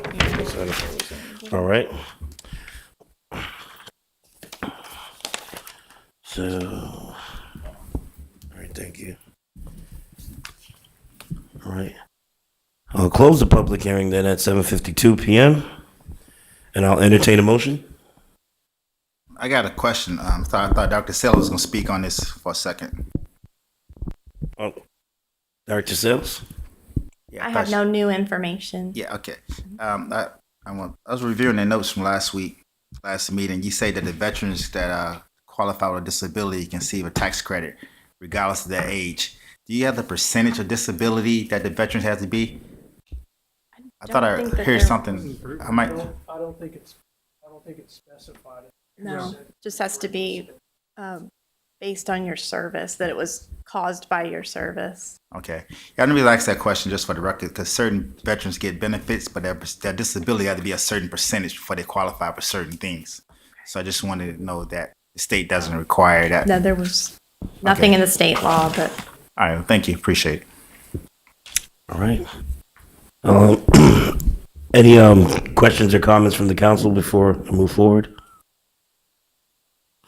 All right, I'll entertain a motion. I make a motion to approve ordinance number 2003, chapter 16, taxation, article 1, amend section 1610, elderly and veteran tax credit programs. Can I get a second? I'll second that, Mr. President. All right, Madam Clerk, please call the roll. I'm sorry, Mr. President, I didn't hear the second. It's James Cole. Okay. Councilman Cole. Councilman Sidmore, Yes. Councilman Cole, Yes. Councilman DeWalt, Yes. Councilman Mitchell, Yes. President Smith, Yes. Mayor Mo. I'll concur. All right. Motion carries. Second public hearing with possible action on ordinance number 2004 MXT concept site plan number 935. An ordinance of the mayor and city council of Laurel, Maryland to approve mixed-use transportation-oriented development to develop a 302 residential units corridor center community at the properties known as 6820, 6900, 6902, and 6920 Conti Road and 15203 Pirate Lane, Laurel, Maryland 20707. Submitted by Polt Home Company, LLC, and to provide an effective date. I've read the title into the record for the second reading. I'll open the public hearing at 7:54 p.m. And I have a couple of speakers signed up to speak. I'll let Mr. Burrows speak. Here you go. You have the floor. Good evening, Mr. Chair, Mr. President, Mayor, fellow City Council members. This is Monte Burrow, Deputy Director, Economic and Community Development. Before you is MXT Concept Plan Application Number 935, Ordinance Number 2004, as required by the City of Laurel Code, providing legislation to develop 302 residential units on 28.24 plus of land located at 6820, 6900, 6902, 6920 Conti Road, and 1520 Pirate Lane, Laurel, Maryland 20707. The applicant is seeking MXT Concept plan approval to develop 302 residential units, which will include open space, community center with a pool, playground area, sitting area, sidewalk, and trail system. The amount of land to be developed is approximately, again, 28.24 acres. The applicant proposes to construct 144 stacked townhomes, condominium units, 2-family, 14 active adult villa homes, 30 feet by 70 feet, and 144 single-family attached townhome, inclusive of 12 live work units. The project will allocate a number of homes for sale as affordable and workforce. Under the date of October the 21st, 2022, a cover letter, justification letter, and drawings asking for comments were sent to the following agencies: Maryland State Highway Administration, WSSC, Prince George's County Health Department, Maryland Department of Planning, BG&E, the Maryland National Capital Park and Planning Commission, Prince George's County Department of Permitting, Inspection, and Enforcement, Verizon, Prince George's County Public Schools Department of Capital Program, Prince George's County City Council, District 1 member, and Prince George's County Office of the Clerk of Council. No agency had issue with the proposed application. Under the date of October the 21st, 2022, a memorandum asking for comments was sent to the following city departments: Police Department, no issue. Department of Public Recreation, no issue. Office of Fire Marshal and Permanent Center, no issue. The Department of Public Works provided comments that included: in the statement of justification, page 5, the wording implies that the city of Laurel maintain Pirate Lane. Pirate Lane is not a city-maintained roadway. The wording needs to be changed and to be less confusing. In the statement of justification, page 19, it is stated that a transportation impact analysis will be filed for review later. Please make sure that analysts will be sent to the Department of Public Works as well as Prince George's County for review and approval. Also, please list any roadway improvements that will be made on the adjacent transportation network. Example, sidewalk installation, roadway widening, curb, and gutter improvements on Contine Road, Cherry Lane, and Pirate Lane. Please provide parking schedule information during the next submission and when it's available. Please clarify if all new constructed roads in the development will be maintained privately or by the city. Please let us know if the trash recycle collection will be provided by the city or their own contractor. This development is really close to I-95. Please list if the developer intends to install any sound barriers or other methods to prevent traffic noise. And lastly, the stormwater management plan is approved by the county. A copy of the approved plan needs to be submitted to the Department of Public Works for documentation. On December the 8th, 2022, a letter explaining the nature of the application and advising of the scheduled public hearing before the City of Laurel Planning Commission and Board of Appeals will be sent by certified mail to all contingency property owners. All receipts were received. A memorandum to the City of Laurel Planning Commission, to the Mayor and Laurel City Council dated January 11, 2023 reads as follows. At the regular meeting of the City of Laurel Planning Commission held on January 10th, 2023, the following action was taken on the subject zoning application.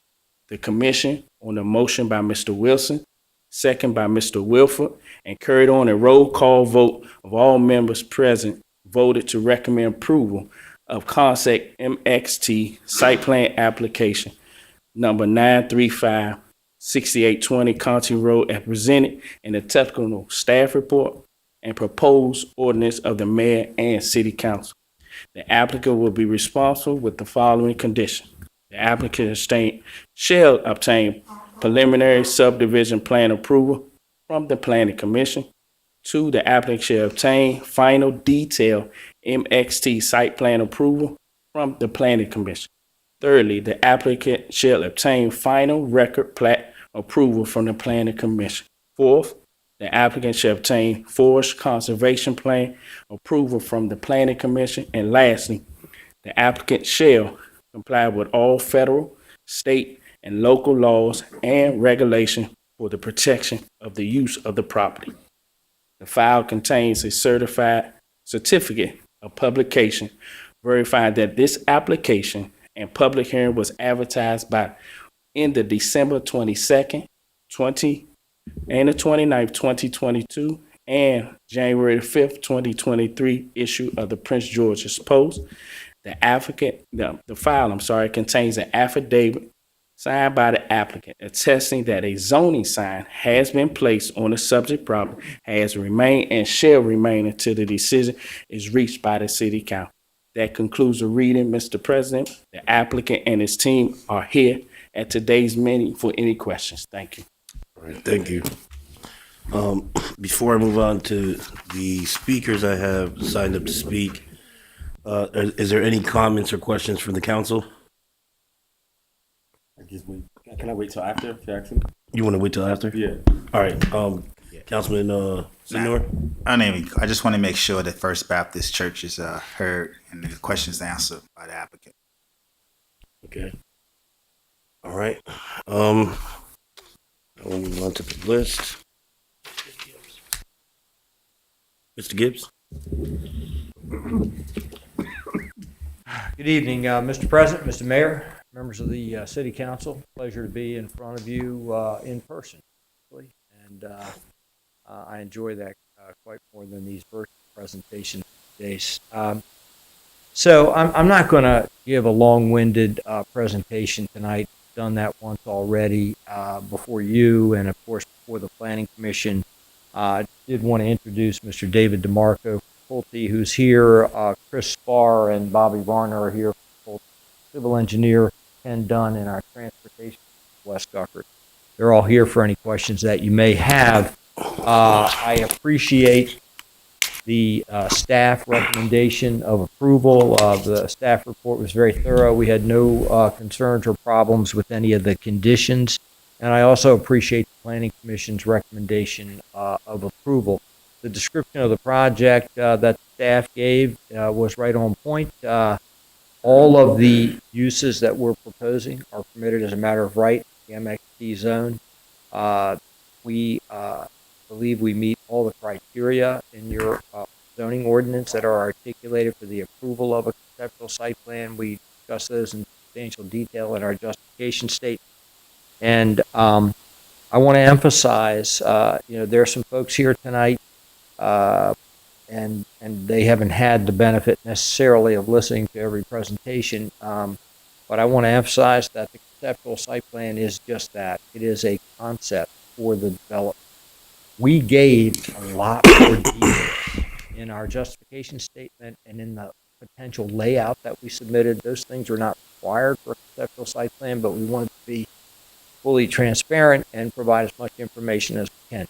The next steps in the process, preliminary subdivision plan, and after that, the detailed site plan will have so much more information and will provide great detail on the layout and proposed development plan. We did have an opportunity, my client had an opportunity to speak to representative of the First Baptist Church of Laurel about a week ago or so. And there were some concerns articulated about the boundary between our property, which Pulte's the contract purchaser, and the church. I've had the pleasure of speaking with Pastor Brewer this evening. I assured him of a couple of things. Number one, our civil engineer is going to come out and stake out the corners and the property line so that he knows and his parishioners know exactly where the property boundary is per the survey. Yes, Shirley, I'm sorry. So anyhow, we're going to stake the property out. We're going to stake that entire boundary along that we share with the church. And we're going to make sure everyone can see exactly where the line is per the survey. We have offered to meet with the church both in the field and in an office to go over our future plans.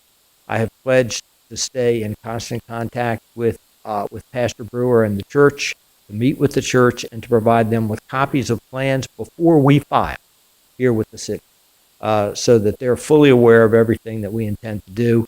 I've also had the pleasure of meeting some residents both from Cherry Lane and Conti Road and Pirate Lane during the course of the meetings. And I have names and addresses, and I have promised them that we will send them copies of our plan before we file or contemporaneous with our filing, so that we are completely available and willing to share information and answer questions and address any concerns. So with that being said, I'll be happy to answer any questions anyone may have, or anyone on my team can answer as well. Councilman Mitchell, did you? I just wanted to know, did we give any more thought to the deeply affordable housing? I don't, I think you defined deeply affordable as like 20%, and I don't know that would be possible. We did provide numbers of projected sale prices for affordable and workforce, but with all due respect, I don't think that my client is able to get 20%. Okay, thanks. All right. Any more comments from the council before I move on to the speakers that have that want to address this agenda item? I'll have a comment, Mr. President. Sure. I was reviewing the city's most recent master plan, and as far back as 2008, it addressed the lack of housing inventory in Laurel. Looking at this development, it's smart. They're going to responsibly manage their stormwater.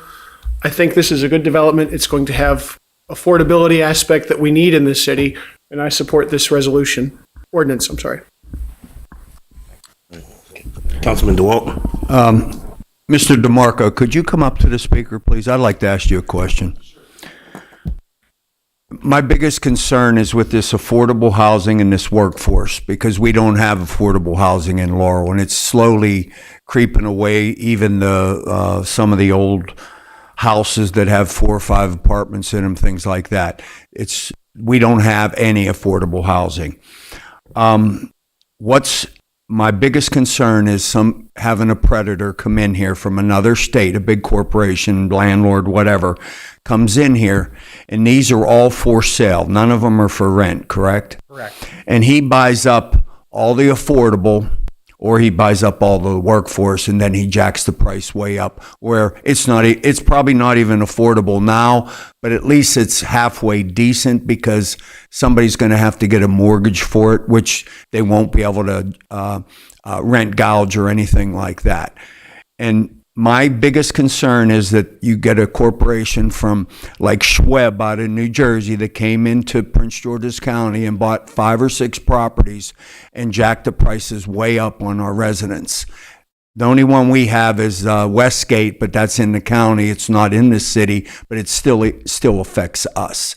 And that's my biggest concern. And without some sort of guarantee that somebody won't come in here and buy up all these places and then jack up the price, I would not support something like this. I appreciate that concern, and I'm 100% confident we can alleviate that concern. It's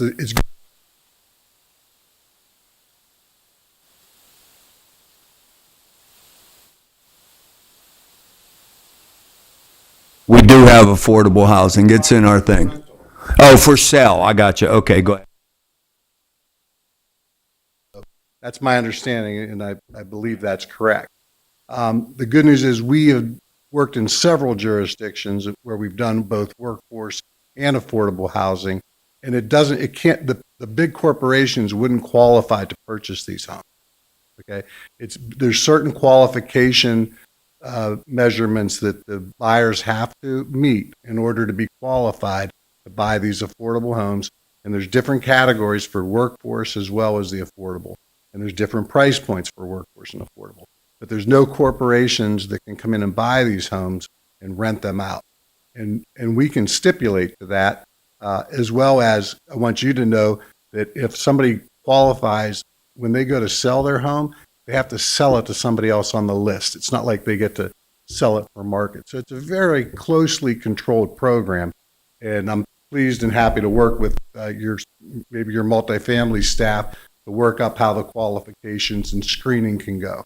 So I can 100% alleviate that concern. What did you mean about if somebody wants to sell one of them, they have to go to the next person on the list. Well, the pricing is affordable and it's controlled at that price point. If you qualify and buy a home, but maybe you relocate to another market, you can sell that home, but you have to sell it to somebody else that can qualify under the same parameters as you did. It can't be sold for a market rate.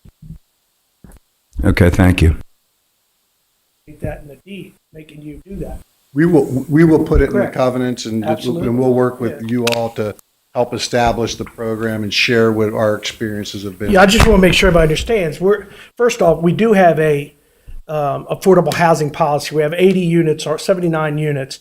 It may not be at the price individuals want, but we have a policy. Nobody else around us has a policy on affordable housing. We're going to work with you on this second piece because we have tried for a long time, and Councilman Sidnor was pushing to make sure that we got some housing that people could buy at an affordable rate. This is accomplishing that. And we'll do that through the deed, the land records, all of those things. So if I go in and buy one, if I qualify, I don't have any money, but if I qualify, I could buy it. But if I turn around in 2 years from now and try to sell it, it's in the land records of what it's got, all of those things. So you can't turn around. And that's how we do the affordable housing we have with the multifamily. So you can't turn around, you can't flip them, you can't come in and buy them and do all of those things. So. And to further alleviate your concern, I believe we can also stipulate that those will not be available for rental. That would be. Any more comments or questions from the council before I move on to the speakers who signed up to speak on this item? All right. Next, I have Daryl Small. All right. Robin McCormick. Just please state your name and address, and you have 3 minutes. My name is Robin McCormick. My address is 7200 Archsign Lane, Laurel. Good evening, City Council members and Mayor Mo. I am speaking on behalf of the Crescent at Cherry Lane community. I'm the Homeowners Association president. Ever since the signs went up, I've been inundated with phone calls and communications about this proposed community. So I'm speaking on behalf of the individuals, the residents who could not make it tonight, and I have a list of their concerns. First being the increased traffic and congestion within the community. Currently, Cherry Lane has a number of school bus stops there. So that is a huge concern for our parents and our children, the amount of traffic that's going to be added to this community, in addition to the new community that was just built, Laurel Overlook. So this is, and then there's a church there as well. So there's a lot going on in that one area. So traffic and congestion and the safety of our children are of utmost concern. Number two would be the crowding of our already overcrowded school. As soon as we hear a community coming into play, a new community coming into play into our community, there's concern. Our classrooms are already crowded, and to put 300 plus homes in a school district that has a lot of children in the classrooms is a big concern as well for the community. Another concern is just the increased congestion to the city of Laurel in itself. I don't know if any of you have been to the shopping centers in our area on the weekends or any day of the week, but the shopping centers, the parking lots at Laurel Town Center are hugely congested as it is. So to put such a large community into the area, once again, will cause a lot of congestion in the city as a whole. And also the environmental concerns or the deforestation of our trees and cutting down the trees in that whole area, as well as the displacement of the wildlife. We also see a lot of deer, fox, and everything in our community, which is the community adjacent to this new proposed site. So by cutting down all those trees and those animals have a home, and now they don't have a home after this project, and then they will have to go somewhere, which will probably be our community. I find it interesting that, there was an attempt to reach out to the church, which is on the other side of us, and there was no one had mentioned or reached out to the homeowners association, which is right next to the proposed site, just to address our concerns or to hear anything that we had to say about the matter. There are a lot of homeowners, some of them are here today, are very upset about this and do not want to see this site built at all. We do have a new community that's already been built. There's a lot of trouble with the way the traffic flows, and we have to be very careful when we come around the corner with that new community. So with this one, it's just going to be even more of a concern. So just to state on record and to let the council know, as well as the mayor know, wanted to be on record as a voting community that we are against this proposed community. Thank you. All right. Thank you, Ms. McCormick. Next, we have Gabriel Duval. All right. Next, I have Brent Brewer. That's Pastor Brent Brewer, sorry.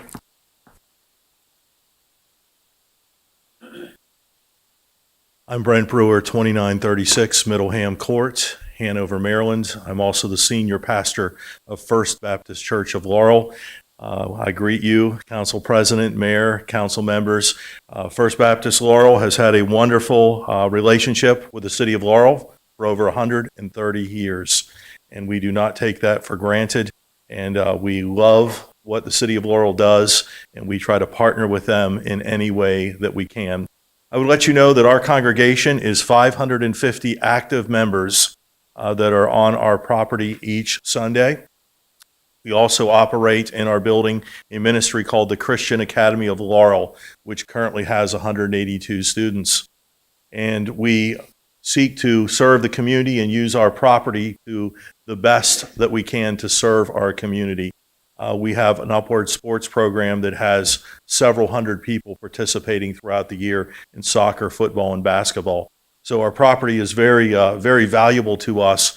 And I've had some initial discussions before we gathered here tonight. And I just want to go on record with a couple things, and I'll make it very brief. As was previously stated, it would behoove us to not have any discrepancy in the property line. One of the issues that we have surfaced, and we could be mistaken in this, is that the tax map and the current map that was presented for this development do not seem to line up. And so we would like to get that clarified. And I think once we meet with the folks and the developers, that could probably be resolved rather quickly. The second thing I think that we would want to know about, and I know that probably is not a discussion for tonight, is what assurances can be offered about the additional runoff on our property. We would like to obviously develop perhaps our property that's remaining at some point, and we want to be sure that we are not impeding that progress anytime in the future. There's a number of our acres that have been designated as wetlands, and so we obviously, I don't think those can expand, but I do want to make sure that we are not putting ourselves in any detrimental position as we move forward. Those are my questions and comments. Thank you. All right. Thank you, Pastor Brewer. And last on my list, I have Bruce Land.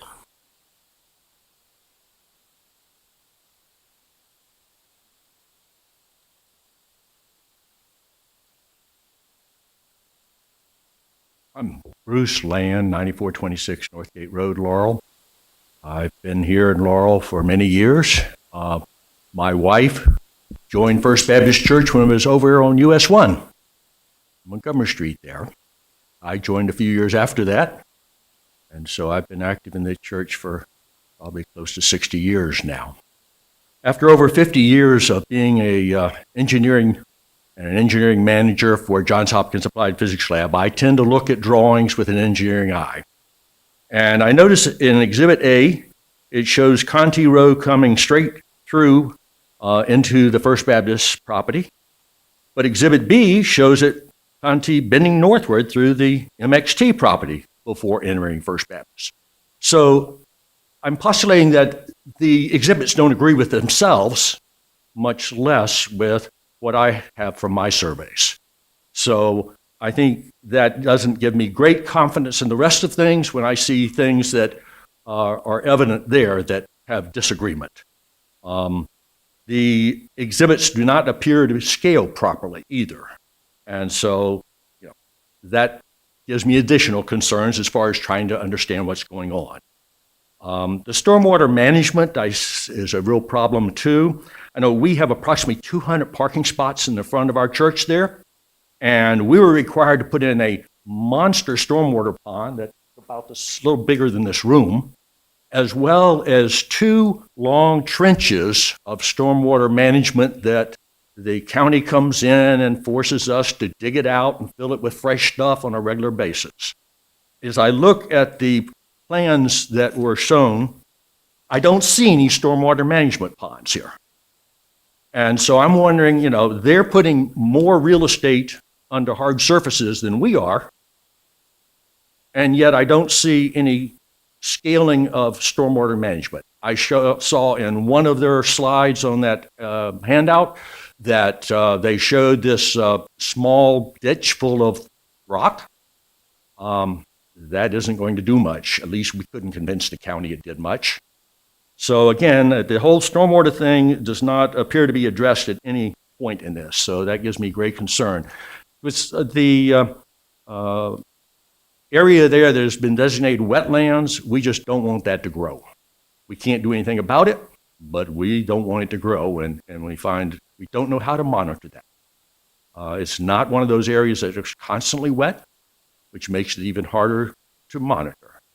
But the county and the government, in their infinite wisdom, have marked some of that on drawings that we're stuck with. But it only gets wet when it rains. So it makes it hard to monitor. So again, I just need a lot more confidence in what's happening with the stormwater there. Thank you. Bruce, I just wanted to say, this is a conceptual, so I think the things that you're asking for will come eventually. They've got a ways to go before. This is only conceptual, but I'll let Mr. Gibbs speak. And I understand that that's probably so. I'm just pointing that out. I would very much like that if there are planning meetings, that where this will be further discussed in more detail and with more accurate detail, I would love to be able to attend some of those. You give me a big enough cup of coffee and I can sit through a lot of meetings. Thank you, Mr. Land. Bruce, would you like to? I'm sorry, Ed Gibbs, Mr. Gibbs.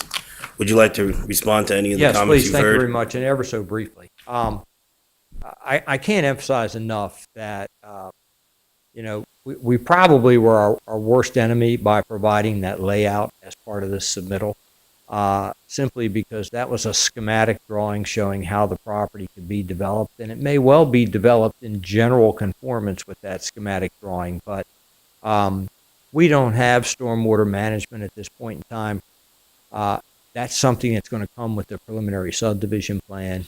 And the one slide that the last gentleman was referring to, which was a small trench with rocks in it, that was just a photograph from one of the communities that Pulte is building. I think a couple of the council members visited that community, and overall, the stormwater management facilities that have been installed there are quite attractive and very effective. And so there will be no accelerated runoff from this property onto any adjoining property. That will be accomplished pursuant to the preliminary subdivision plan and the stormwater management concept plan that we're going to have approved by the Department of Permitting, Inspections, and Enforcement.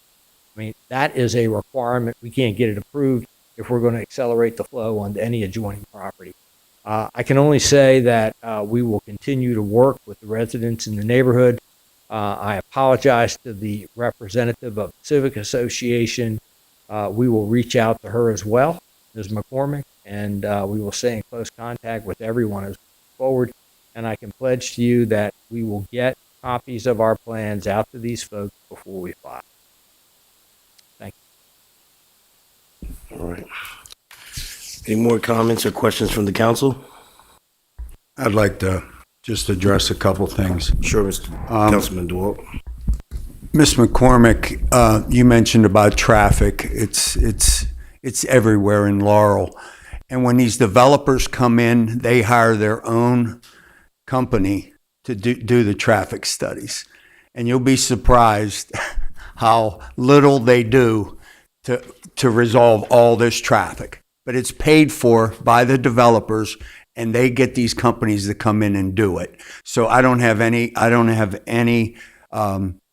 confidence in any of these traffic studies that these developers have with these companies that they do. And it's definitely going to get worse because Overlook's going to produce a lot of people. The University of Maryland Medical Center, which is coming along pretty well, is going to produce a lot. And it's everywhere in Laurel as far as traffic goes, because we have, this will be number 4, 3 developments that I know are still have been approved by us. Plus, we have Overlook and we have Patuxent Greens that are still under development, and traffic's going to be horrific. And you speak about the weekends and stuff, it's bad. It's very, very bad. Mr. Gibbs, I mean, you said you went around and you talked to several people, citizens and stuff like that, but you didn't talk to Ms. McCormick. You didn't talk to Brent Brewer, and you didn't talk to the last gentleman that came here, because they still have questions. And I don't understand why you would skip the 3 people that came in here and say you'll get with them at a later date and everything. These are very concerning to me, especially the property line, especially the wetlands, and especially the stormwater management when we haven't seen that yet. And like the gentleman just spoke, he wants to have a little bit more confidence. And the only way we could have confidence is through transparency. And I ran all the time I was a council member, I ran my plan on transparency. And you haven't provided that to these people yet. So there's no way I would support anything until Miss McCormick, Brent Bear, and the last gentleman, I think his name's Bruce Land, is confident with what you're doing. That's just my opinion. Well, would you like me to respond? Yeah, sure. Because of the nature of a conceptual site plan, there is not a great deal of information to provide. There are also, when you drive around the community, there are numerous different communities that have already been built and constructed.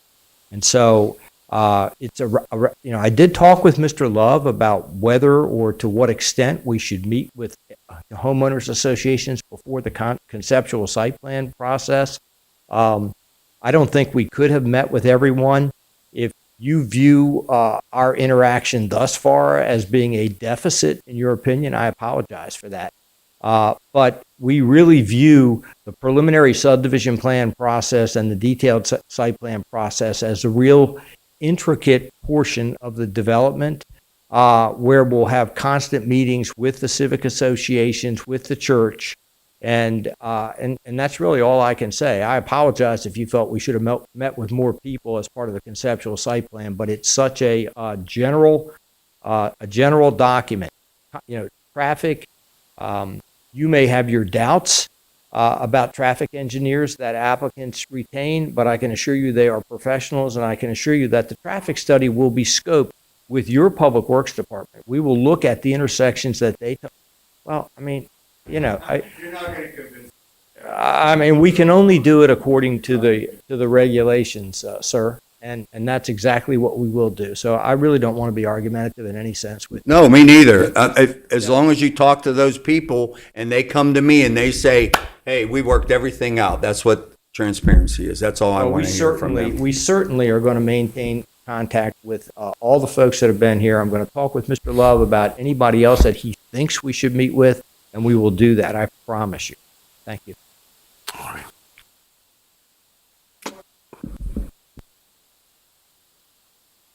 Can you come to the mic, Ms. McCormick? Also reached out to, I'm friends with the board members of the Homeowners Association of the Wellington community as well, which is literally right across the street from our community.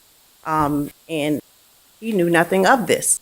I had informed him of it, and he was very upset about knowing about this community as well. So I'm sure his community members, if they were told and they were, informed of everything that was to come, they would feel the same as we would, especially since it affects their children, their school district, their traffic issues. So that may be another community, since they're right there in that mix with the two churches and the three communities in one intersection. That's something to be considered as well. Thank you. Councilman Sidnor?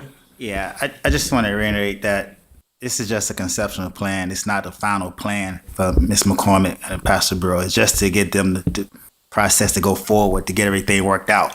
They're going to be in constant contact. I apologize to you, Ms. McCormick. I wasn't aware of that. They haven't reached out to you. Like I said, this is just a conceptual plan. It's nothing that we voting on tonight that's going to be final or say you're going to be able to do this. It's going to go through a whole process, the planning commission. You can have your input.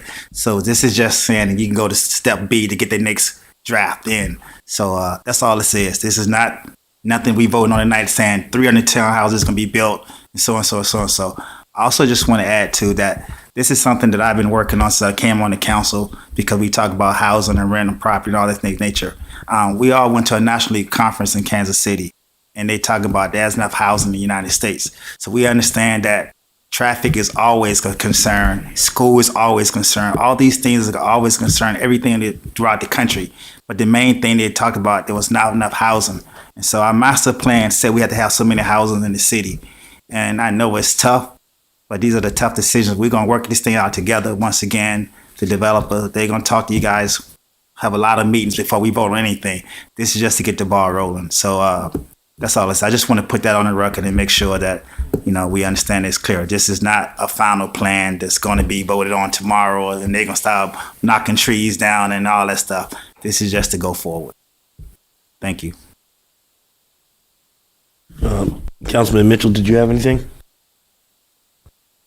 No. Councilman Cole?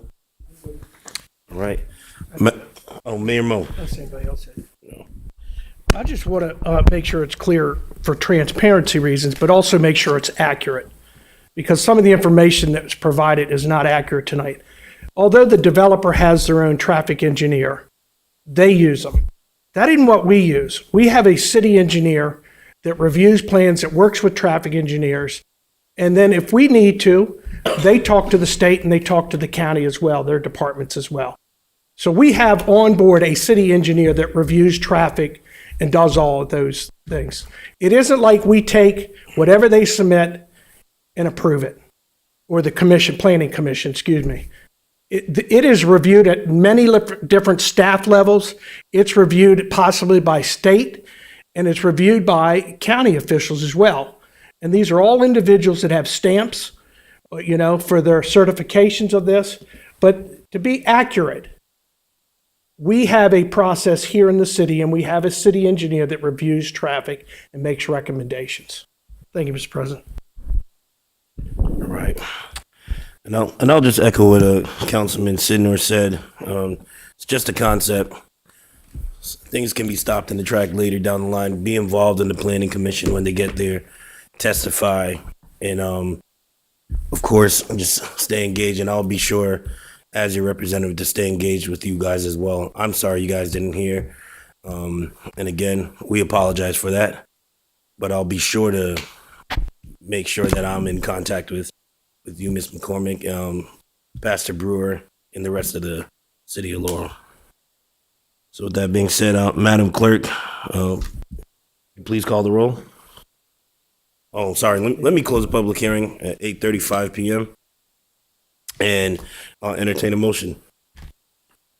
Mr. President, I make a motion to approve ordinance number 204, concept site plan 935. The following.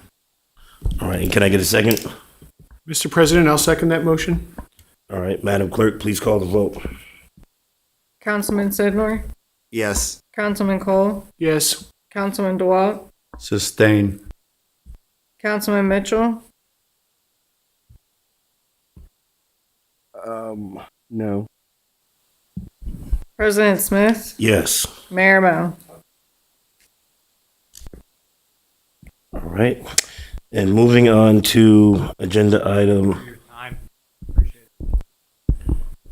Moving on to agenda item 10, second public hearing with possible action on resolution number 1-2023, a resolution of the mayor and city council of Laurel, Maryland to establish a bicycle and pedestrian citizens advisory committee. I've read the title into the record for the second reading, and I'll open the public hearing at 8:36 p.m. Mr. Mayor, do you have anything else to say on that? No, unless anybody has any questions, I'd appreciate it. Thank you, Mr. President. All right, is there any questions or comments for Mayor at the moment? All right. Well, I'll close the public hearing at 8:37 p.m. and I'll entertain a motion. Mr. President, I'll motion that we adopt resolution number 1-2023. Can I get a second? A second, Mr. President. All right, Madam Clerk, please call the roll. Councilman Cole, Yes. Councilman Sidnor, Yes. Councilman DeWalt, Yes. Councilman Mitchell, Yes. President Smith, Yes. Mayor Mo. Well, there being no further business to come before the mayor and city council tonight, this meeting is adjourned.